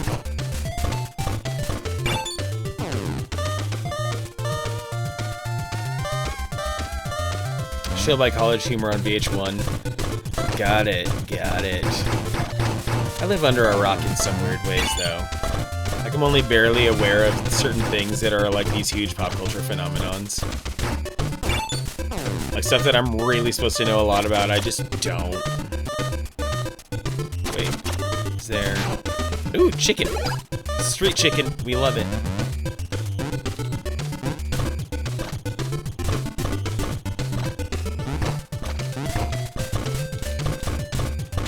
Whoa! Nice guys. Meet them in both 90s. They were all over Jersey. Oh. Yeah, that makes sense. Like, Jay and Silent Bob, they do seem like some of the neatest, coolest guys.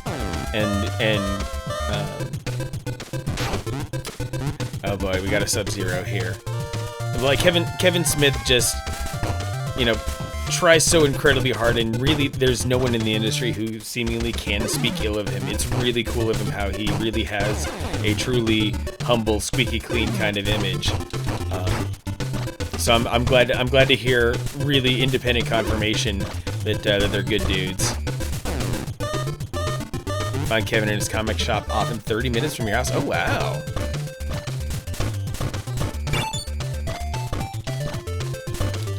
Kevin Smith, a hell of a storyteller. Yeah, I've seen Kevin Smith live a couple of times, and it's completely wonderful. I could listen to him talk all night. He really has something good going there, a natural talent. freaking skateboarder.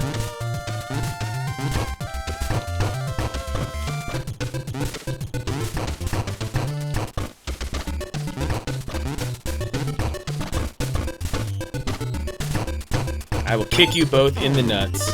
There we go. Can I get some street chicken? Yes. Oh, Mooby! I'm beating down Mooby. And of course, Mooby has a charge attack. Getting skate or die vibes. You're pretty close to it. Like, obviously I'm not skating, but there's definitely some skate or die kind of weirdness going on there.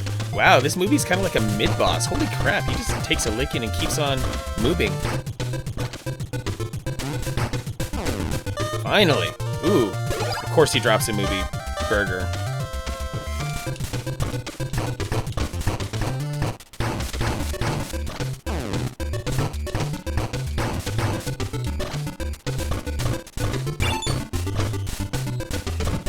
It also seems like the better I do on combos and stuff, the faster my inactive character heals. So that's nice.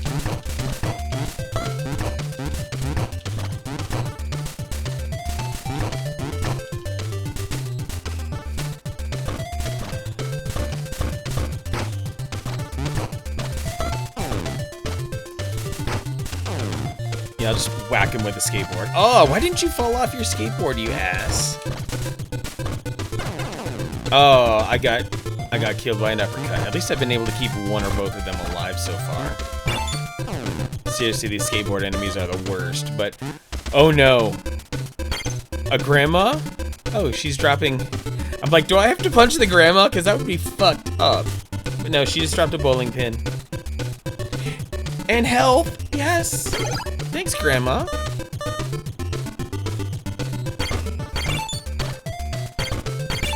Oh no. Yeah.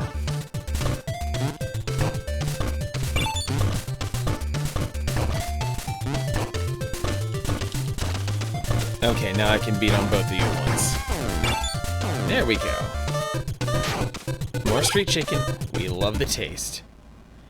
Sock full of D-cell batteries. I mean, possible. Oh, hey, a store that sells a bunch of gerbils for some reason. Just gerbils. Only gerbils and... Oh! He's on horseback. Great. How am I supposed to fight this jerk? He can't get knocked off his horse? Gerbils are us. Richard Gere's favorite. Can only hit this dude like one hit at a time, no combos.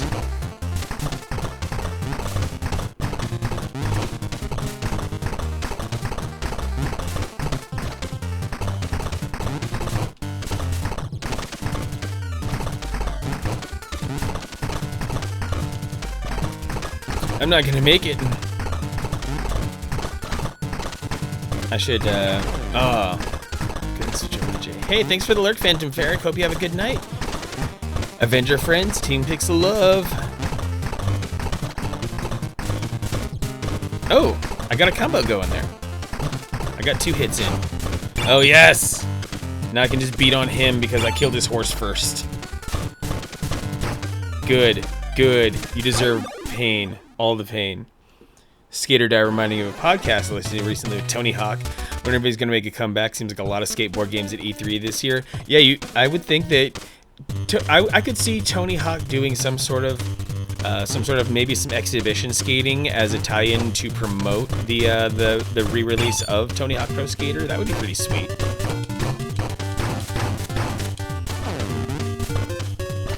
Motorcycle and Streets of Rage, yes. Completely frustrating as hell.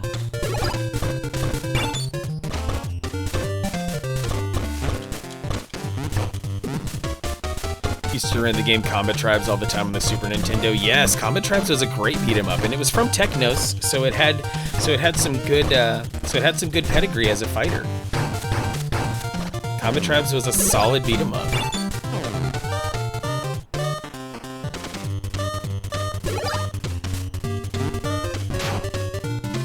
Oh my god! Oh my god! Adobo straight up Double Dragon right here. Oh my god. Full on, without question, shamelessly ripping Double Dragon right here with this guy.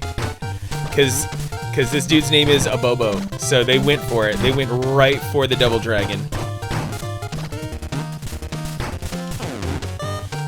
Wow, great reference. That dude's pretzel head was so that they wouldn't get sued by whoever owns the copyright to Double Dragon right now, which I think is .emu or something like that. And because he was the mascot for the pretzel shop that I just walked past. Need to get Tony Hawk Pro Skater on the N64. That's one missing from the collection. You have 200 of them. Wow! See, that's the thing, is that if I'm collecting games that I want to play. So, oh god, 2 mid-bosses at the same time.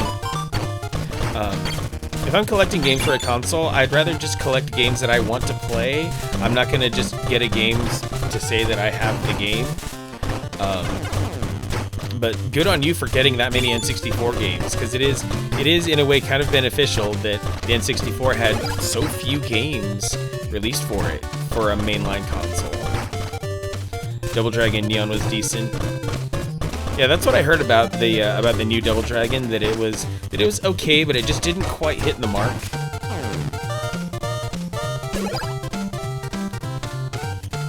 Quickest stop grocery. Oh my god. This is rad.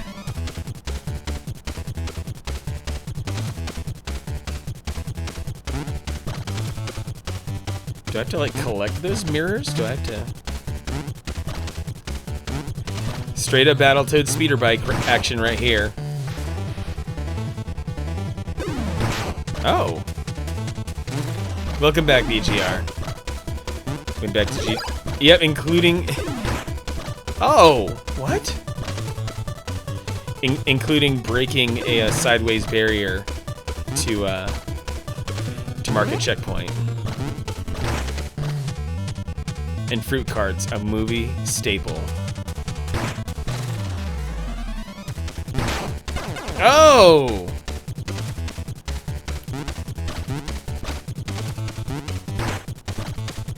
Yuga 2 GTA 5. Oof. Really good music on this game. Contrix! What's going on, Contrix? Welcome to the fold. Hope you are doing well. Hope you're having a great night, possibly recovering from work or any other things. Oh no! I tagged a grandma!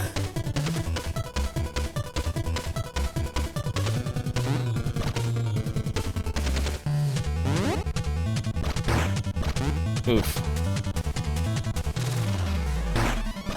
Oh, what? Oh, I still had that. These damn things. It bounced me all the way back to the beginning. Okay, now I cannot hit a grandma. But these controls are also super kludgy. Oh, come on! Barrel doing that to me?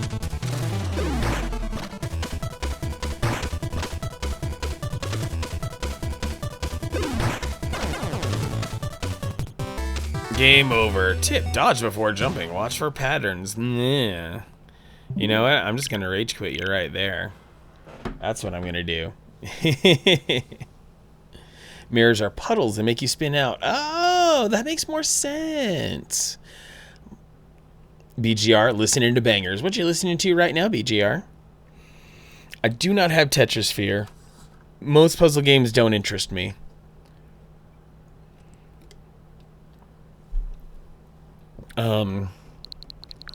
Let's see, what else was worth jumping into? Like, there's probably something else retro inspired that I have that I never even brought up. Ooh, that's right. A while back I went on this really weird spree. I got Virtual Racing and I grabbed where's Outrunners? I swear I bought Outrunners. There's no way I don't have Outrunner.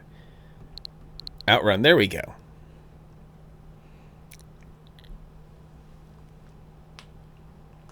BGR talking about game music. Keep talking about game music. This is the place to Oh, what's in Castlevania Collection? Well, I'm glad you asked. Castlevania Collection actually has a ton of awesome stuff in it. let's go dive into it, shall we? Shall we?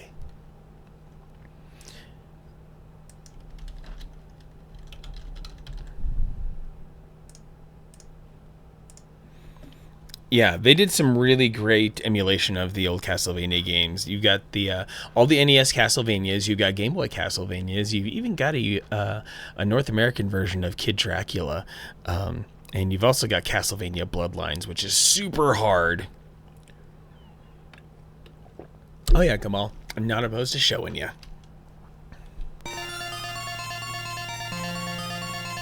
Oh yeah, you know they chose the right song to come at us with.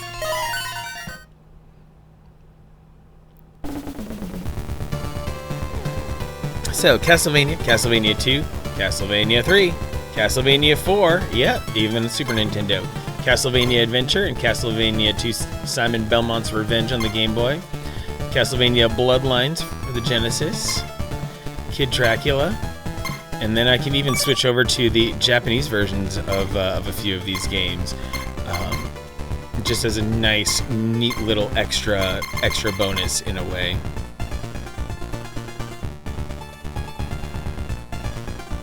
Kid Track definitely belongs. Totally does. So that might be the first one worth playing here. Yep, made by M2. Don't know if you'd be able to predict that. Yeah, M2 has gotten their hands into a lot of things. M2 is responsible for the Sega Genesis Mini as well as the TurboGrafx 16 Mini. These guys rock at emulation. Phoenix Zombie prefer the Japanese versions, yeah, especially for the music.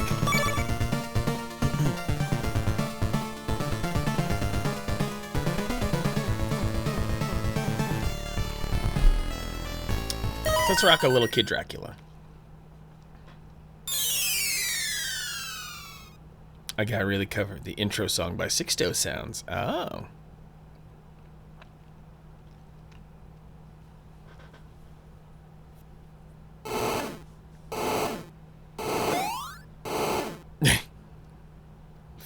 Screw you, Moon.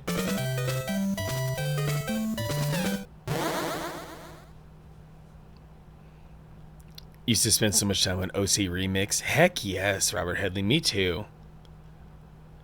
New game.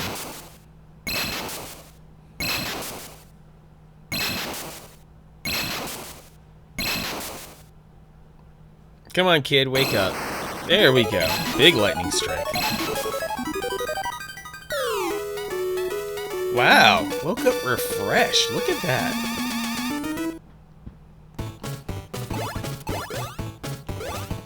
Any good gamer nerd currently or had an OC remix phase?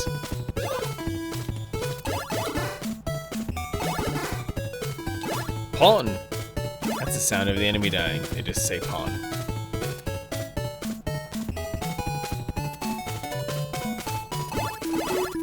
Oh, that's right. I can shoot upwards. And that's what these bats are here for, to teach me to shoot upwards. I think the best OC remix that I ever grabbed was the one that was basically, here's a bunch of Christmassy video game music. That was some super sweet stuff.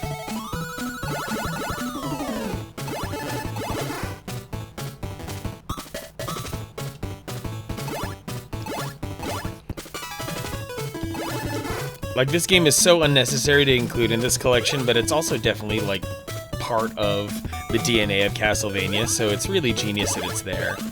I just wish there were wall meat, but it looks like there's a heart over there. Midwest Gaming Classic? Is that a tournament of some sort?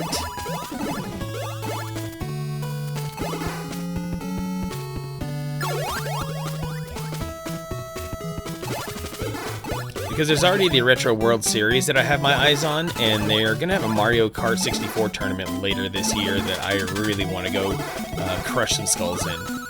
Oh, massive convention in Milwaukee. Okay, that's probably why it wasn't on my radar. I was much more focused on stuff like the retro gaming convention that takes place in Portland, Oregon. I'm a super West Coaster kind of person, but I would happily go to Wisconsin. I got some friends over there, so. I would rock it. Good reminder, we're all young and wild. Some do cocaine and some make Kid Dracula. Looking at you, Konami. You know, if we're Konami, you know, this is Japan in the 80s, maybe you can do cocaine while making Kid Dracula. The familiar parts of Dracula's castle, the gears that make it run.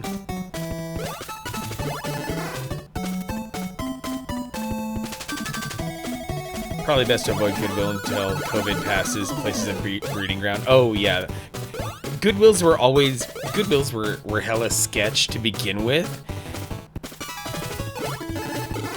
So Goodwill now, ugh, rough. Yep, every Castlevania game needs a spot where you jump on a pendulum.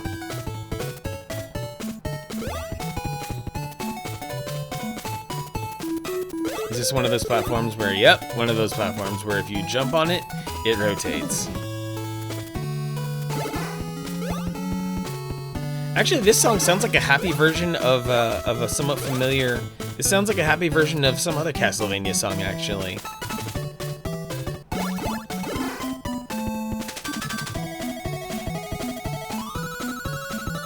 Sometimes you can go to Goodwill and get good shit. Honestly, I love going to Goodwill to find some weird offbeat music CDs so I can have high quality versions of strange music. One of my favorite music pickups I went to Goodwill just for kicks because I had some extra money. The Moon and the Staircase, classic Castlevania. Went to Goodwill, picked up the Godzilla soundtrack, as in the Godzilla 2000 soundtrack, that one with Matthew Broderick, and it has the absolute funniest version of Green Day's Brain Stew you've ever heard in your life, because it's just that song. It's just the song, but with a bunch of Godzilla roars dubbed over it. It's extremely ridiculous, and I love it so much. Decent games and DVDs, and that means that your Goodwill people are not have not wised up to the world of retro gaming. You'd probably still be able to. You'd probably still be able to pick up some really classic games for like $5. PS2 controllers that weren't jank. Ooh, yeah, I hear good PS2 controllers are pretty rare these days. Boss fight's hilarious. It is. Where increasingly larger ghosts keep coming at me. I'm loving it.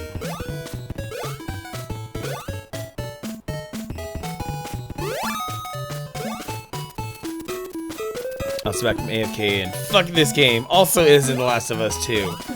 It is the only child of Dracula, however. Sorry, Art on Hold. I'm always gonna disappoint you. Yeah, Greybook, you got some incredible games from your Goodwill. The story of Boku Dracula-kun is relatively simple. The self-proclaimed Demon King, Kid Dracula, has awoken from a long sleep, only to discover the dinosaur Galamoth has challenged him. Burrito of Destiny, you have no leg to stand on when it comes to language. I know what goes on in your house.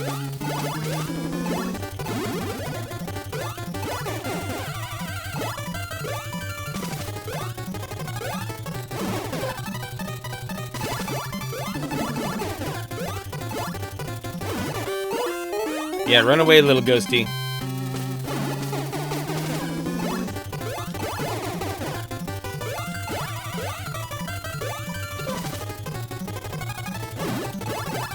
Oh no.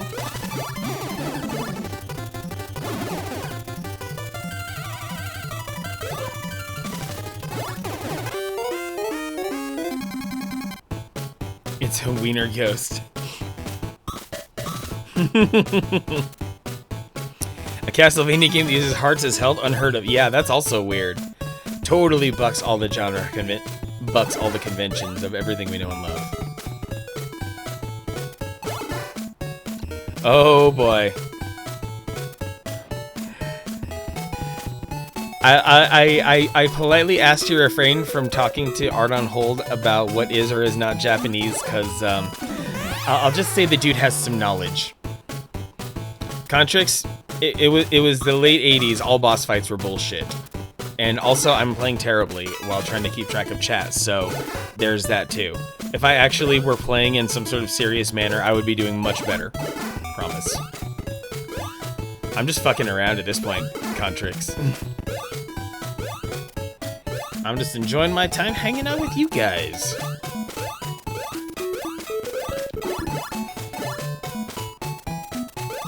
No weebs allowed, Phoenix. None whatsoever.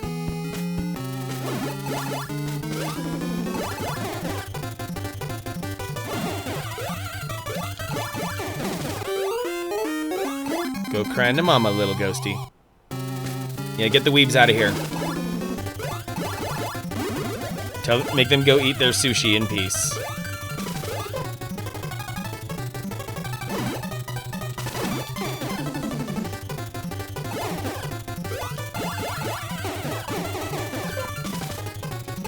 Okay, how am I supposed to, like, deal with that, actually? Am I just supposed to, like, one-cycle this boss and survive it? Because I feel like I have to damage boost my way through this boss fight.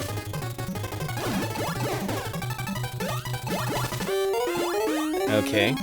Third fatter boss? Oh, level's over. Okay. Galamoth was in Castlevania Judgment for the Wii. There was some time travel stuff, and I think this game is 10,000 years before Judgment. Yes, homing spell. Roulette, Ken, Garapon, and Jab and Pop. I like the idea of Jab and Pop. Amida Kuji. I love how they went literal on those translations there. Which will it be? I like Jab and Pop.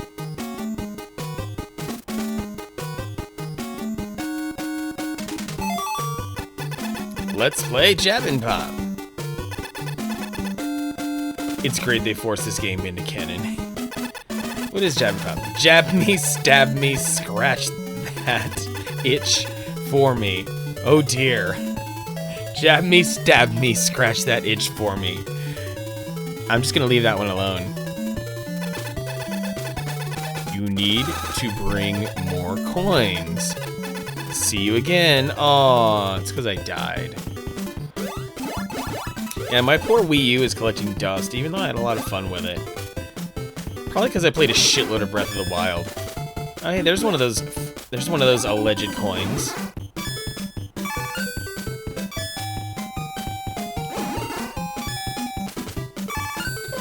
No! BGR doesn't want to scratch anyone's itch. So I can exit this game, and probably what's worth doing more than anything else out of this collection is firing up some Castlevania Bloodlines, because this game is badass. Like, the things that Konami did with the Genesis were astounding.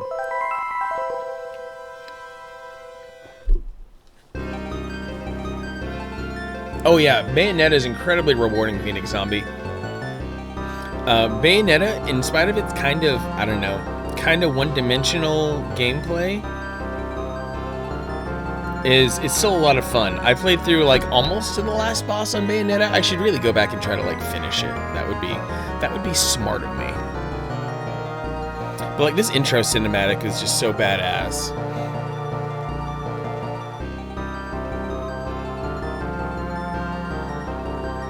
Bayo has style that I really like, yeah, and very perverted camera angles too. Just camera right up the butt. No shame in the game. But Bayonetta as a character herself is really awesome too. Somehow Konami and all their infinite wisdom found a way to make the Genesis do graphics that were like almost as fancy as the Super Nintendo. I probably should have made it easy as well. Konami needs to release an English Snatcher. Yes, they do. They had their chance on the TurboGrafx Mini, but they failed. They failed miserably. John Morris or Eric Lecard? Oh yeah, Sega CD. Yeah, that's true. Sega CD is the English version. Do I look like I want kids, but making them, that's another story. Straight quote from Bayonetta. Yes. Yeah, then I would have to have or use a Sega CD.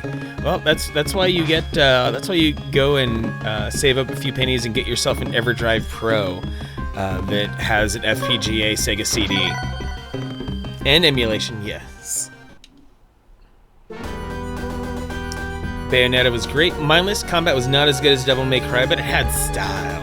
Yeah, if there ever needs to be like a fusion between games, Bayo and Devil May Cry seem like they should intersect. Yeah, Phoenix Zombie with your perfect Sega CD copy of Snatcher.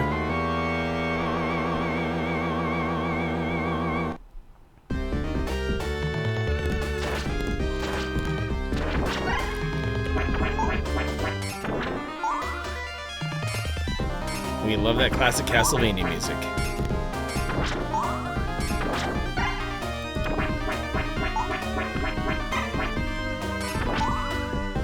Gotta storm the castle.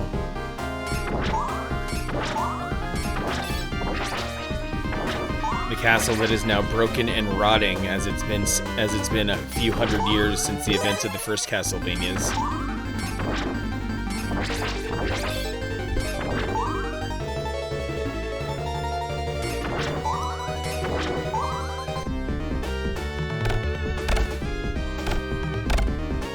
Castlevania Gaiden.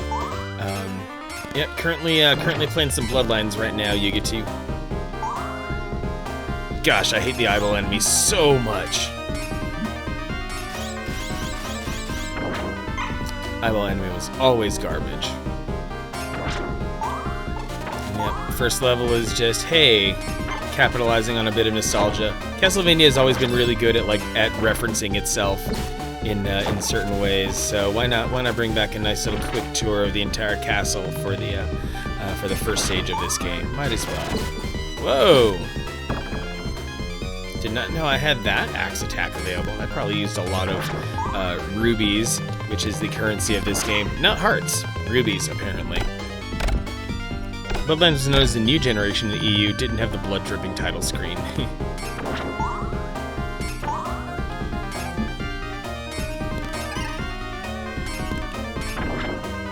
Oh, neat. Holy water, yes. The best. The absolute best. We love holy water. Oh, but that boomerang ain't too shabby either. Oh, I accidentally picked it up? No, I gotta fight. Yep, big old scary wolf. It is like missing half its skin. Whatevs.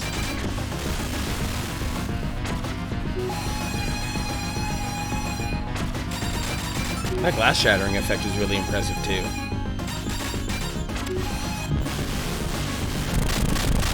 Aw, Wolfie melted and caught fire.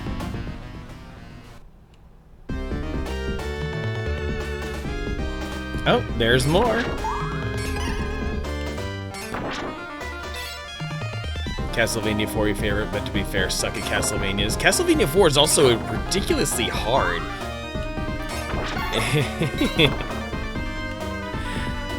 Yes, Ruby, you were, good call, as I pick up rubies here in this.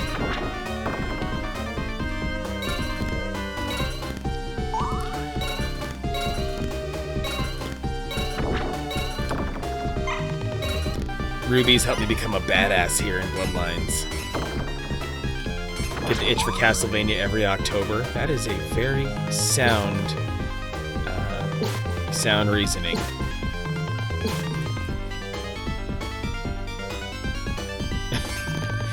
Kitty on the keyboard. Oh, a death.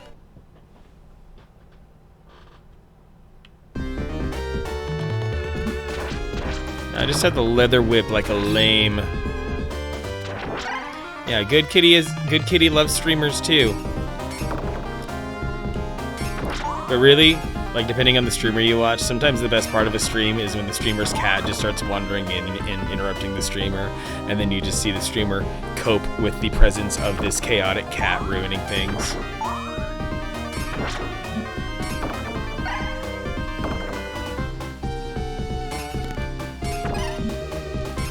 Like I'll watch Smooth Operative, and she has this really sweet black kitty named Remy who loves to ruin things.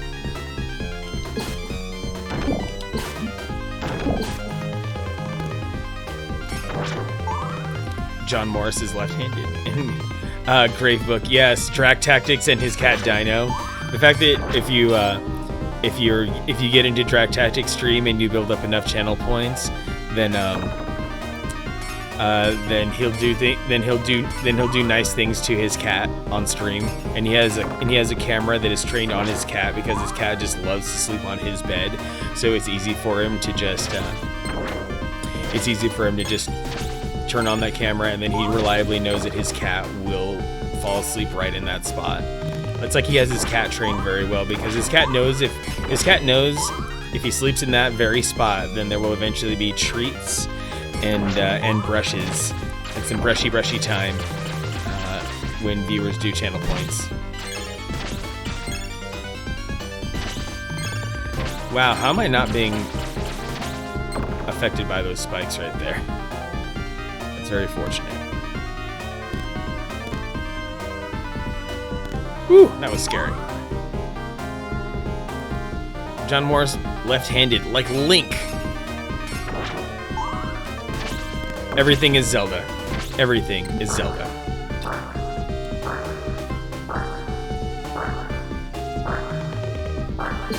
Oh, I needed to stand on top of that blade.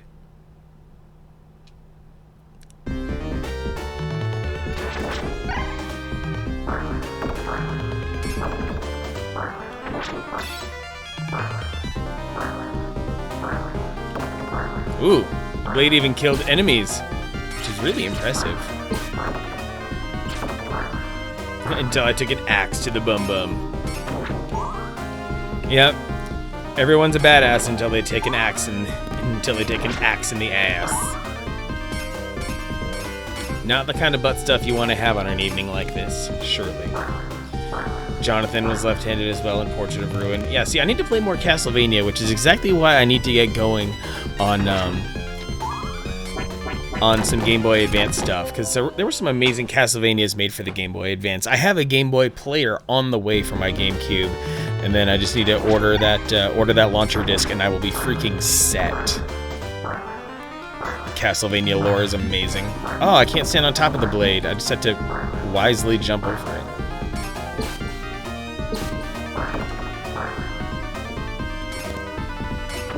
Yeah, the fact that they even decided to make these Castlevania games connected in the first place, completely brilliant. Wall meat, yes. Speaking of Track Tactics, wall meat is the currency of his channel. I have Mega Blades, he has wall meats.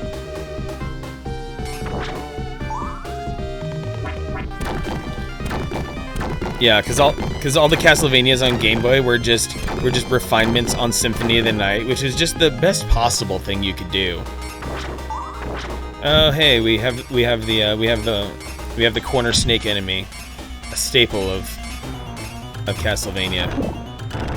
Traded my Game Boy Color and all my games for GBA and a copy of Circle of the Moon. Oh, awesome!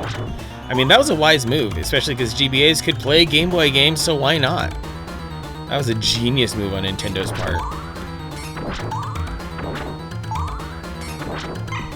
What's up, Burrito? We're just playing a game that's like 5 times older than you, no big deal.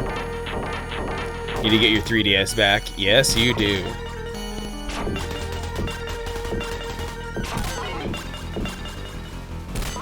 I was about to say, is this another one of those bosses that can be cheesed by staying in one spot and throwing a projectile? Because that would be sweet. I mean, I am kind of cheesing him by doing this, because he refuses to go past a certain parameter there. Oh no! Now he came for me. He came for me. He's almost dead though.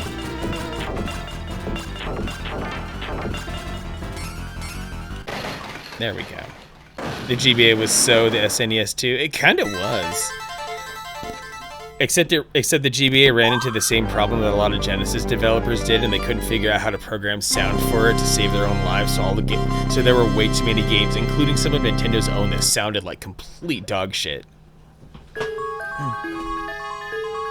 Look, you guys, passwords, the way that we used to save games, instead of the games just taking care of that for us without thinking.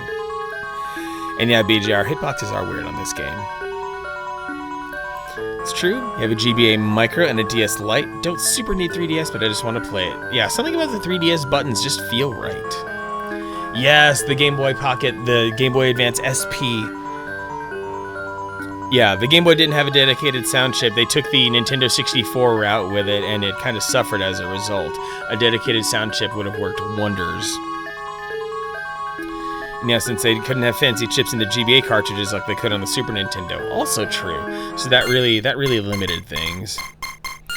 So that was a solid demo of that. I'm gonna go grab myself another break here. Just gonna step away for like 10 minutes. But when I come back, River City Girls coming right up. I will see you guys in just a bit.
Ladies and gentlemen, boys and girls, children of all ages, and everyone in between, I'm going to rock a block of ads here to get rid of pre-roll ads. For any incoming viewers, your patience is appreciated. We'll be back right after these messages.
Alright, y'all, time for me to make my little return here. Hope everyone did well during the break. Things were quite feisty with the Nixter giving me a raid. That was fantastic. Thank you for that, Nixter. Fellow Avenger friend, Team Pixel member, glad to have you here.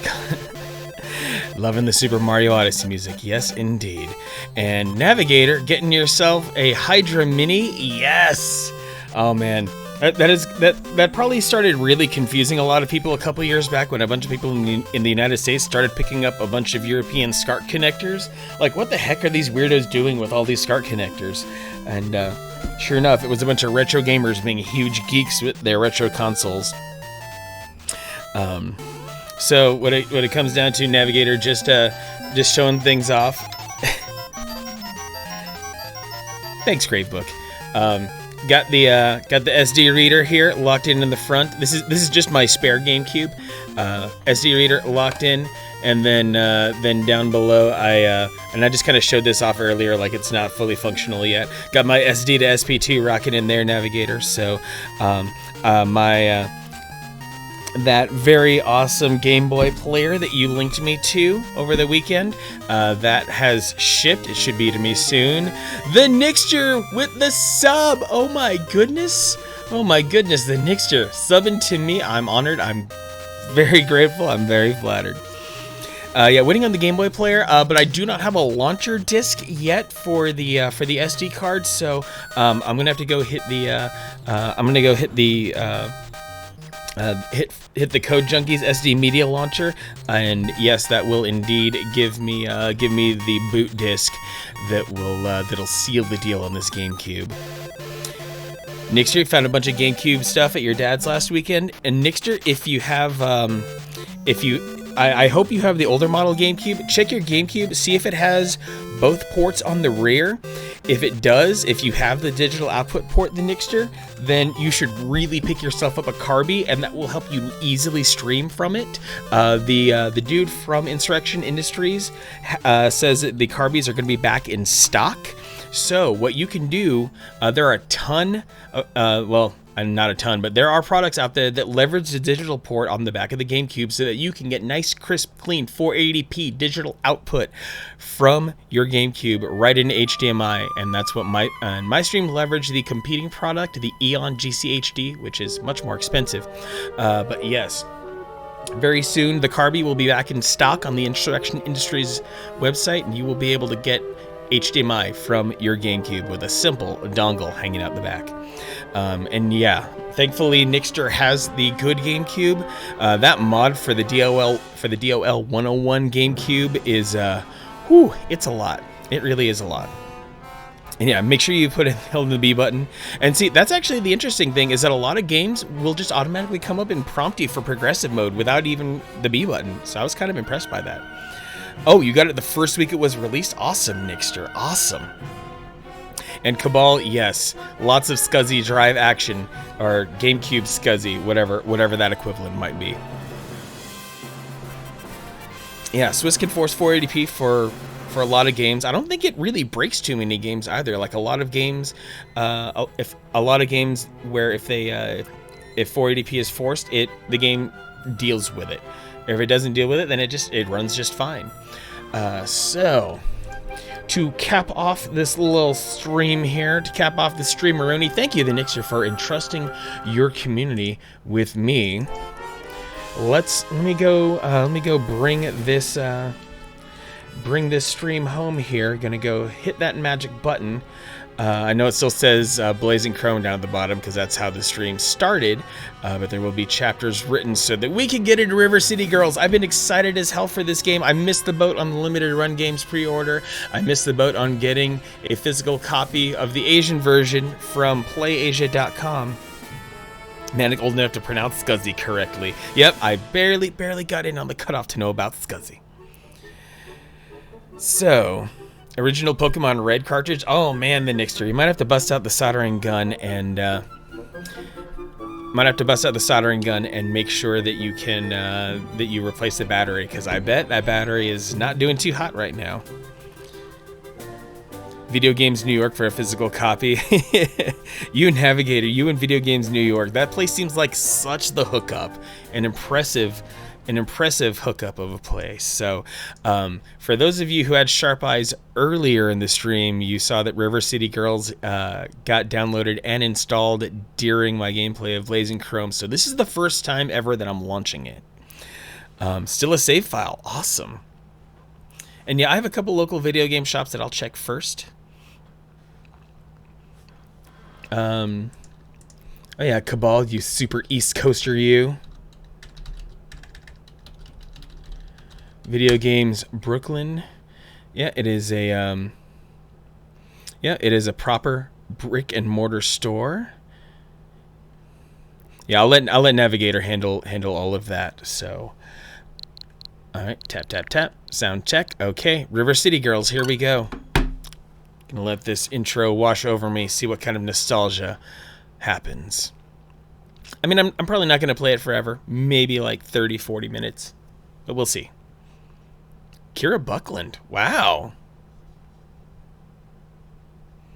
Gold crystal cartridges, on the other hand. Golden crystal cartridges will drain their batteries faster because those games have a real-time clock on them. So that totally makes sense.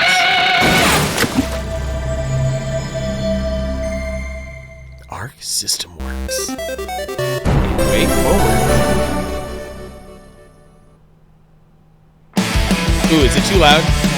I'm sorry if it's too loud. Oh yeah, this game is very loud. My goodness.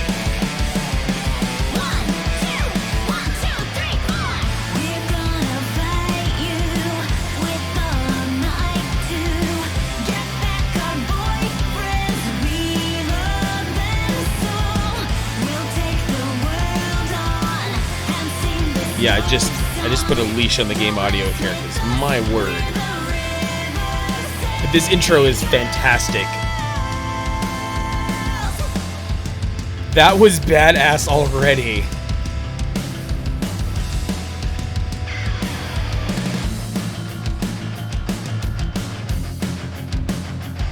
Oh, let's shred, you guys.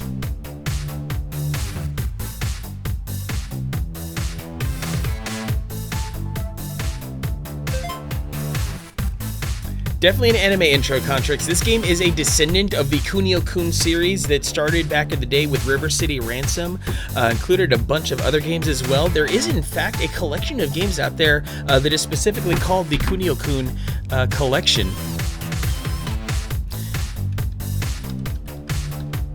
And that's how you spell kunio-kun. Never got to play Scott Pilgrim. Really wanted to check it out. Yeah, at this point you have to pirate it and have a modded Xbox 360 for it. So number of players, difficulty. I'm gonna knock. Okay, normal and hard. Fine. Friendly fire off.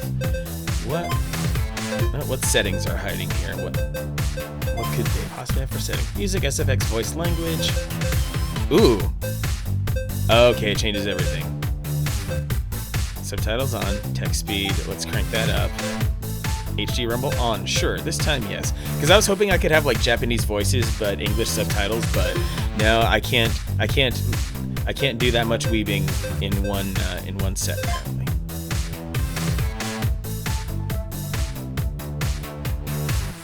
Kyoko or Misako? I like the green on Misako. Why does this music make me want to go back to Akihabara? Can't take it anymore! Since when do they expect us to learn things in detention? Tell me. That's it. I'm dead. Death by math. Here lies Misako, killed by numbers. I don't even go to this school. Huh? What is it, Kyoko? Ricky and Kunio! They've been kidnapped! Oh, Ricky, I'll save you! Come in, Kunio! Girls, please take your seats. No, you take them! You can't silence love, Mr. Rudis! We'll find whoever took our boyfriends and beat them into the street! Also, your lessons are boring! Yeah, what she said. What's going on? Yes, we got manga to start things off. Let's fight. Attention, it's your principal. Looks like we've got some troublemakers in detention. school's out, defeat the other students to break the screen lock and get out of class. Press Y for quick attacks, and X for heavy attacks. You kids know what to do.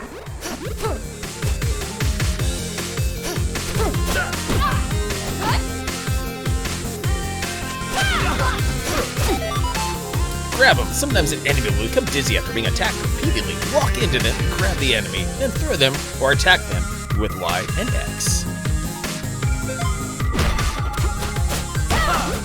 And they drop coins. They drop money.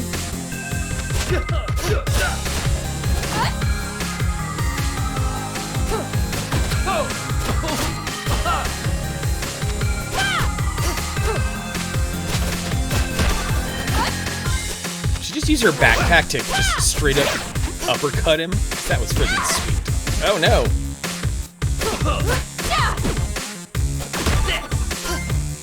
No. Recruits. Sometimes the last enemy remaining will beg for their life. Touch them and grab the enemy, then press L to recruit them. No. Recruited enemies can be called into action by pressing the L button. Their health is displayed in your HUD at the top of the screen. Anyone else want a piece of this? What say you, teacher?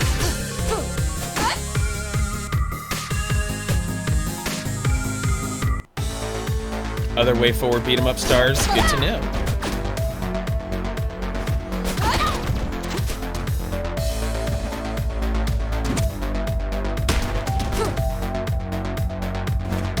Oh, you want more? Dude, BGR, you were not kidding. The bangers continue in this game.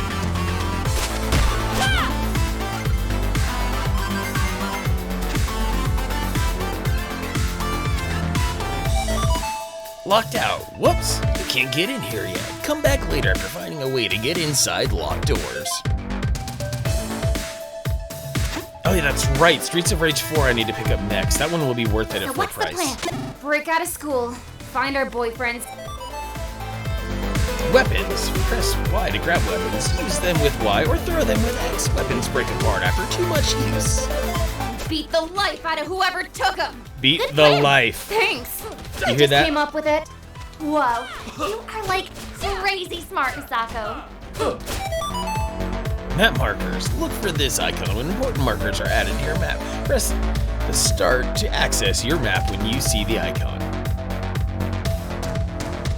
Yuga 2, most recent brawler you got to play with Streets of Rage 4. Blaze is amazing. And yeah, sometimes Yuga 2, the timing is not great. I wish I could read every chat or acknowledge them correctly.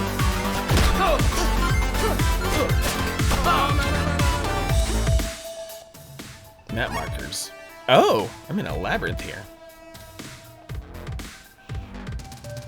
Yeah, Burrito of Destiny, if you want to be schooled in the ways of the oldest video games of them all, you've come to the right place. Because that's how I roll. That's how I play. I just use one assist character to crush the others. Oh. I can just use, the trash can is the weapon. Oh no, why should he have a chain?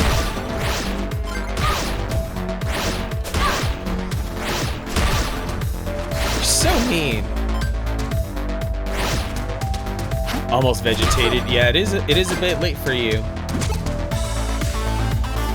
I can go downstairs to the 3rd floor. Oh, heck yeah, Cadillacs and Dinosaurs, that was a great beat 'em up. Vegetables and rice. Cadillacs and Dinosaurs, along with Captain Commando, definitely one of the more underrated parts of Capcom's 90s beat 'em up library. Because like I feel like Final Fight and Punisher got all of the attention, and really there was so much more. Not sure why I feel so exhausted after coming off nights. No. Not every you know. That's the crazy part about working long shifts is that your sleep pattern won't always line up the way you want it to. Oh, I was trying to... Oh, I didn't press L, I pressed R. Would love another full-fledged Punisher beat 'em up. Seriously, it was such a good beat 'em up. It's one of my favorites. I put in so much of my parents' money into the Punisher beat 'em up at Circus in Las Vegas when I was a kid. I wonder who who took Kunio and Ricky. I wonder who sent us that text message. Yeah, huh? Check your phone, Kyoko. For what? To find out who sent us that text. Oh yeah! It says, blocked caller. That's a weird name. Damn it. Of course it would be blocked. Oh, you know it? Come on. Level up! Each time you level up, your stats increase, and you can also unlock the ability to learn new attacks in dojos.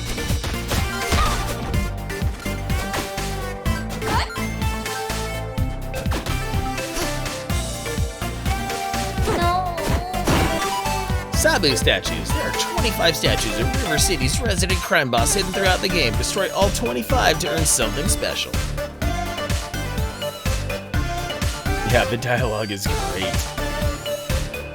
You can see Faye voicing both characters. You are totally correct on that, Yuga, too. Like, if there's anyone who would have deserved to be a voice in this game, it would be Faye. Like, she is so freaking talented. She deserves all the voice work. I love that teacher up there who just doesn't give a shit. Oh, another enemy. Oh, I can block.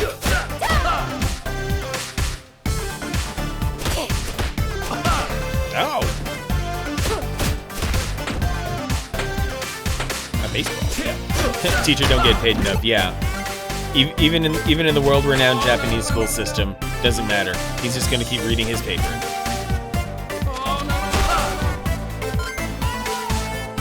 Thank you, assist. Okay, I guess maybe I can only have one partner character. Either way, I'm okay with it. Oh, look, it's those girls. Thought I smelled something.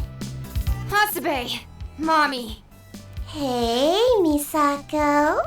Shouldn't you two be in detention or something? We broke out. OMG, seriously? I was joking. And I'm ditching my school to hang out here. Have you two seen Kunio or Ricky? Just like every day. Every night, actually. They've been kidnapped. I got a text. That must be so special for you. Sorry, girls, haven't seen them, but we'll let you know the second we do. Right, Mommy? Oh, for sure. Thanks. We gotta go beat up more people now. Laters. A crate to break open for some health. Okay. I guess you get to go downstairs again. It's always a purple hair. There's always a Those purple girls hair seem coat. nice. Yeah, but they're crazy. Oh, beating on They cheerleaders. think they're dating Kunio and Ricky. What? They better not be! Relax. Their brains are just broken. Gonna be a lot more broken if they ever touch my Ricky.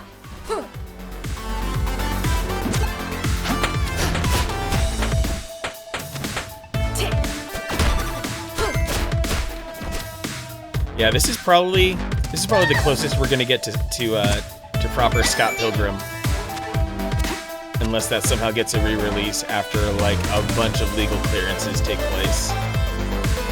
So fun fact, this is not the first Kunio game Misako and Kyoko have appeared in. Ooh. Well, spit Femme Jack, what was the first game they appeared in? Oh, it's dark in Welcome, here. students. Today, we're going to learn about puberty. Puberty? But I don't know what that is. That's because you're ignorant, Timmy. Puberty stands for punching until bricks explode right towards you. Now, do you understand? Not at all. Well, let's see if we can find someone to help pound the knowledge into your tiny brain. Golly gee, is that? Bobo! Glad to meet you, Timmy! You're so huge. Oh, thanks to puberty! With enough effort, you could get as big as me! You give it a try? Blockberry. Press and hold R to block enemy attacks. Blocking just as enemy attacks will parry, giving you the edge. I guess so. You'll have to punch harder than that, Timmy. Oh, so weak. Ah, puberty.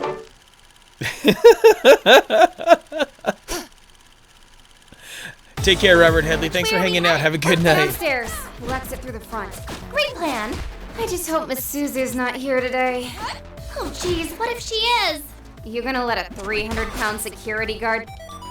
Wall jumping. Jump towards a wall with B. Then press B again to leap off the wall. Get even higher. Stand between you and Ricky.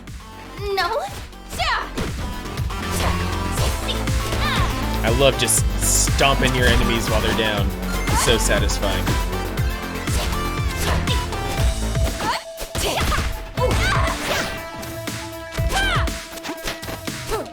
Oh. Let me go back and grab some money. Oh, fancy. Looks like it breaks the enemy's block, too. Ooh, this little girl, this purple hair girl is tough. You just stomp her out.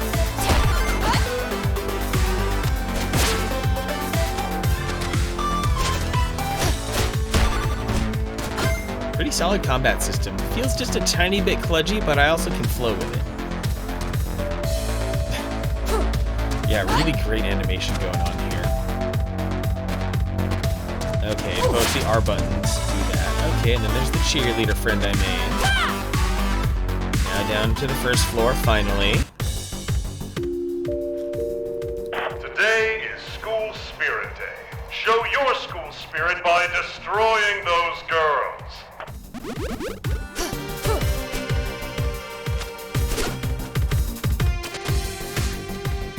Oh, that classic haircut. That classic kunio-kun type haircut. That very floppy front. Ow.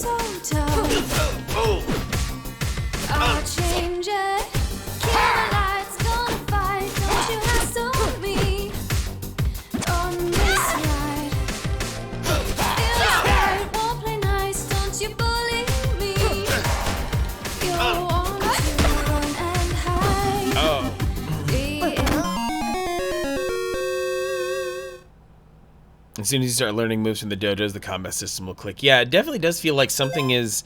Like there are definitely pieces that are meant to fill in some of the gaps there. Yeah, F in the chat for one death. Looks like it takes away some money when we die.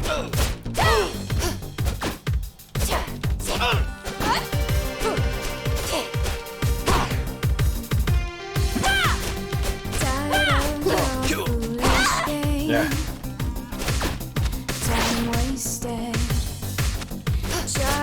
These dudes are tough. This is like straight up a mid-boss type battle.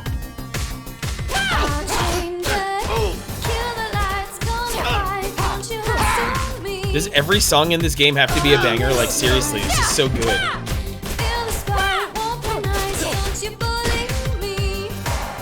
And it's very topical. Don't you believe me?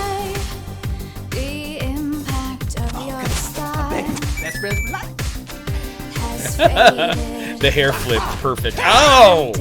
Walked right into that.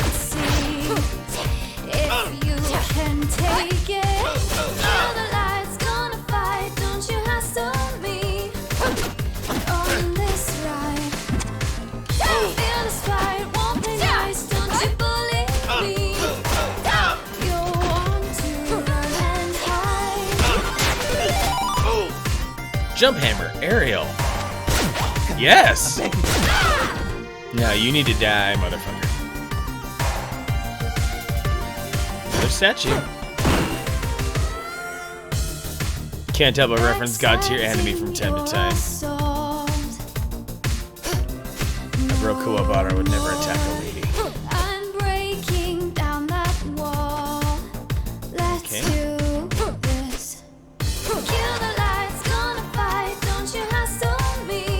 Keep enjoying the music. Okay, there's another enemy that finally spawned for some reason. Oh, this one has a bat.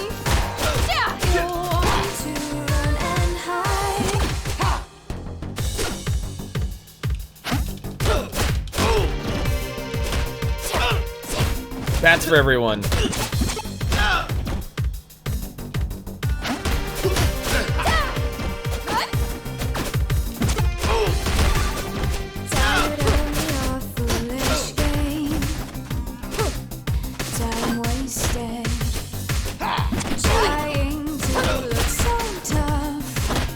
You have a bat. Why are you staying back like a coward?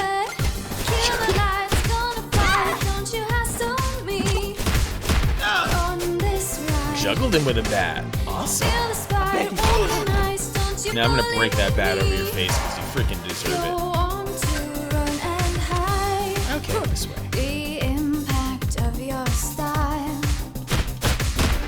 has faded. You dish it out, let's see if you can take it. Kill the lights, gonna fight, don't you hustle me on this ride. Feel the spite, won't Having a jumping heavy attack, wonderful.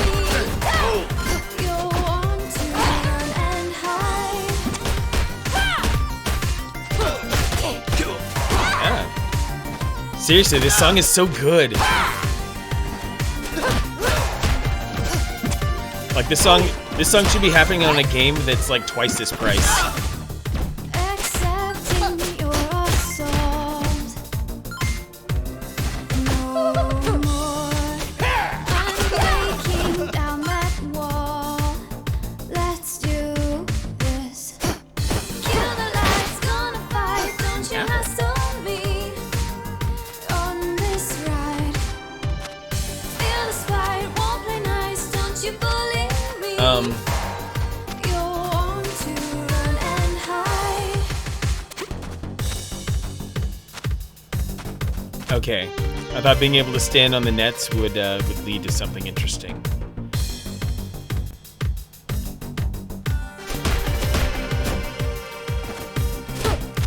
Oh, that's awesome that you got a proper copy there.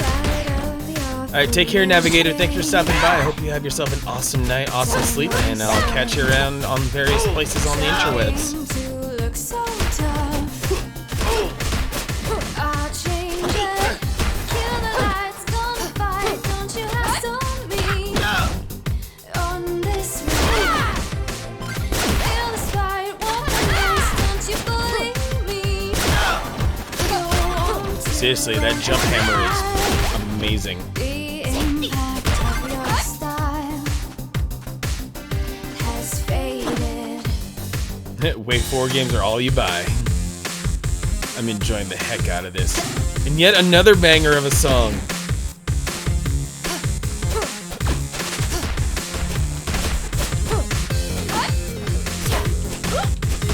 Definitely has the proper chiptune vibe here.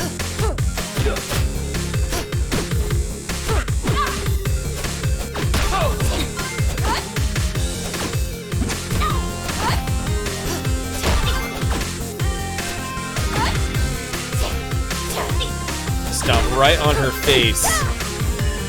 No mercy. Just crushing it. And for those who don't have this game, who have been on the fence on it and are now completely sold, this was $30 on the Nintendo eShop.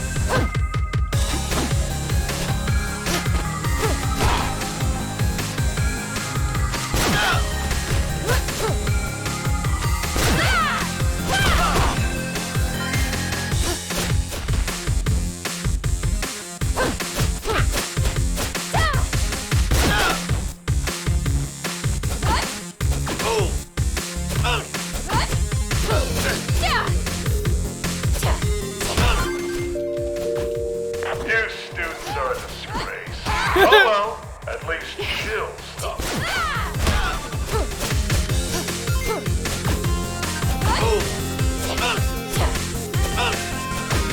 Or $200 if you get the collector's edition.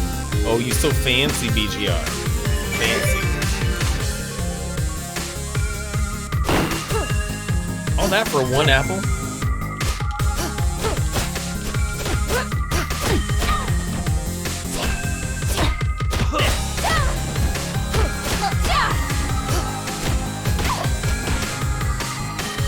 Pre-order Shantae. Ooh, Shantae looks like another good one.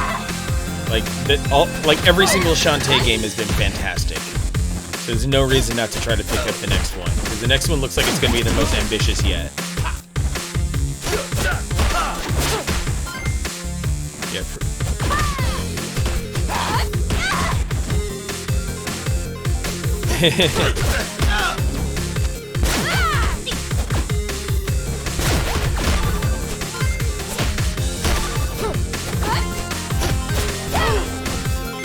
Stomping, stomping, stomping. Yeah, even if you pick up the original Shantae, which should be on basically every platform, like I have Shantae on my Wii U, like it was everywhere. but yeah, new Shantae wouldn't surprise me if they ended up finding ways to make like extras of the collector's edition.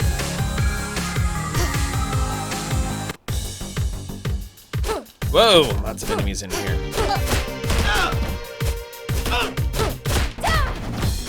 Oh wait, I went backwards. Why did I go backwards? Game over. Continue.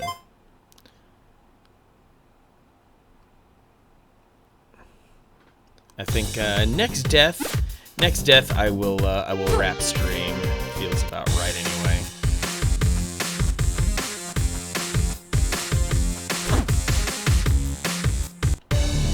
No sign of security. Maybe she's on break. Uh-oh. Oh, this feels boss level-y. Oh, time for a cinematic. Oh, the gym teacher or something.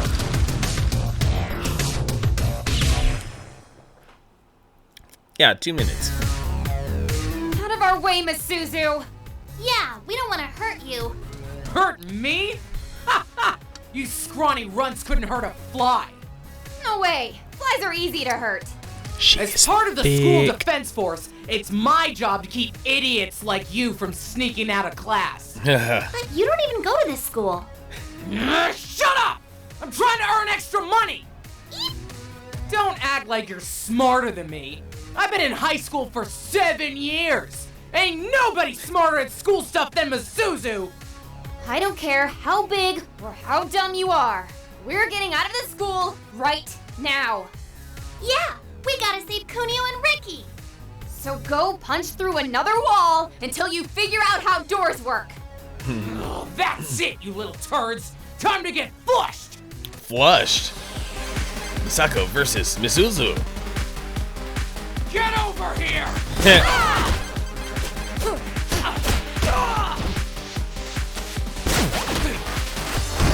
Oh.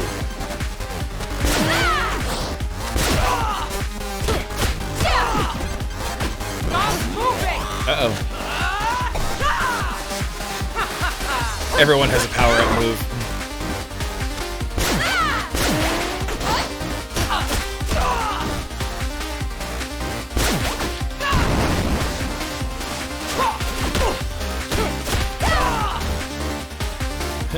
Giving herself muscles so she doesn't break her back. Oh god! Shit, the super butt stomp.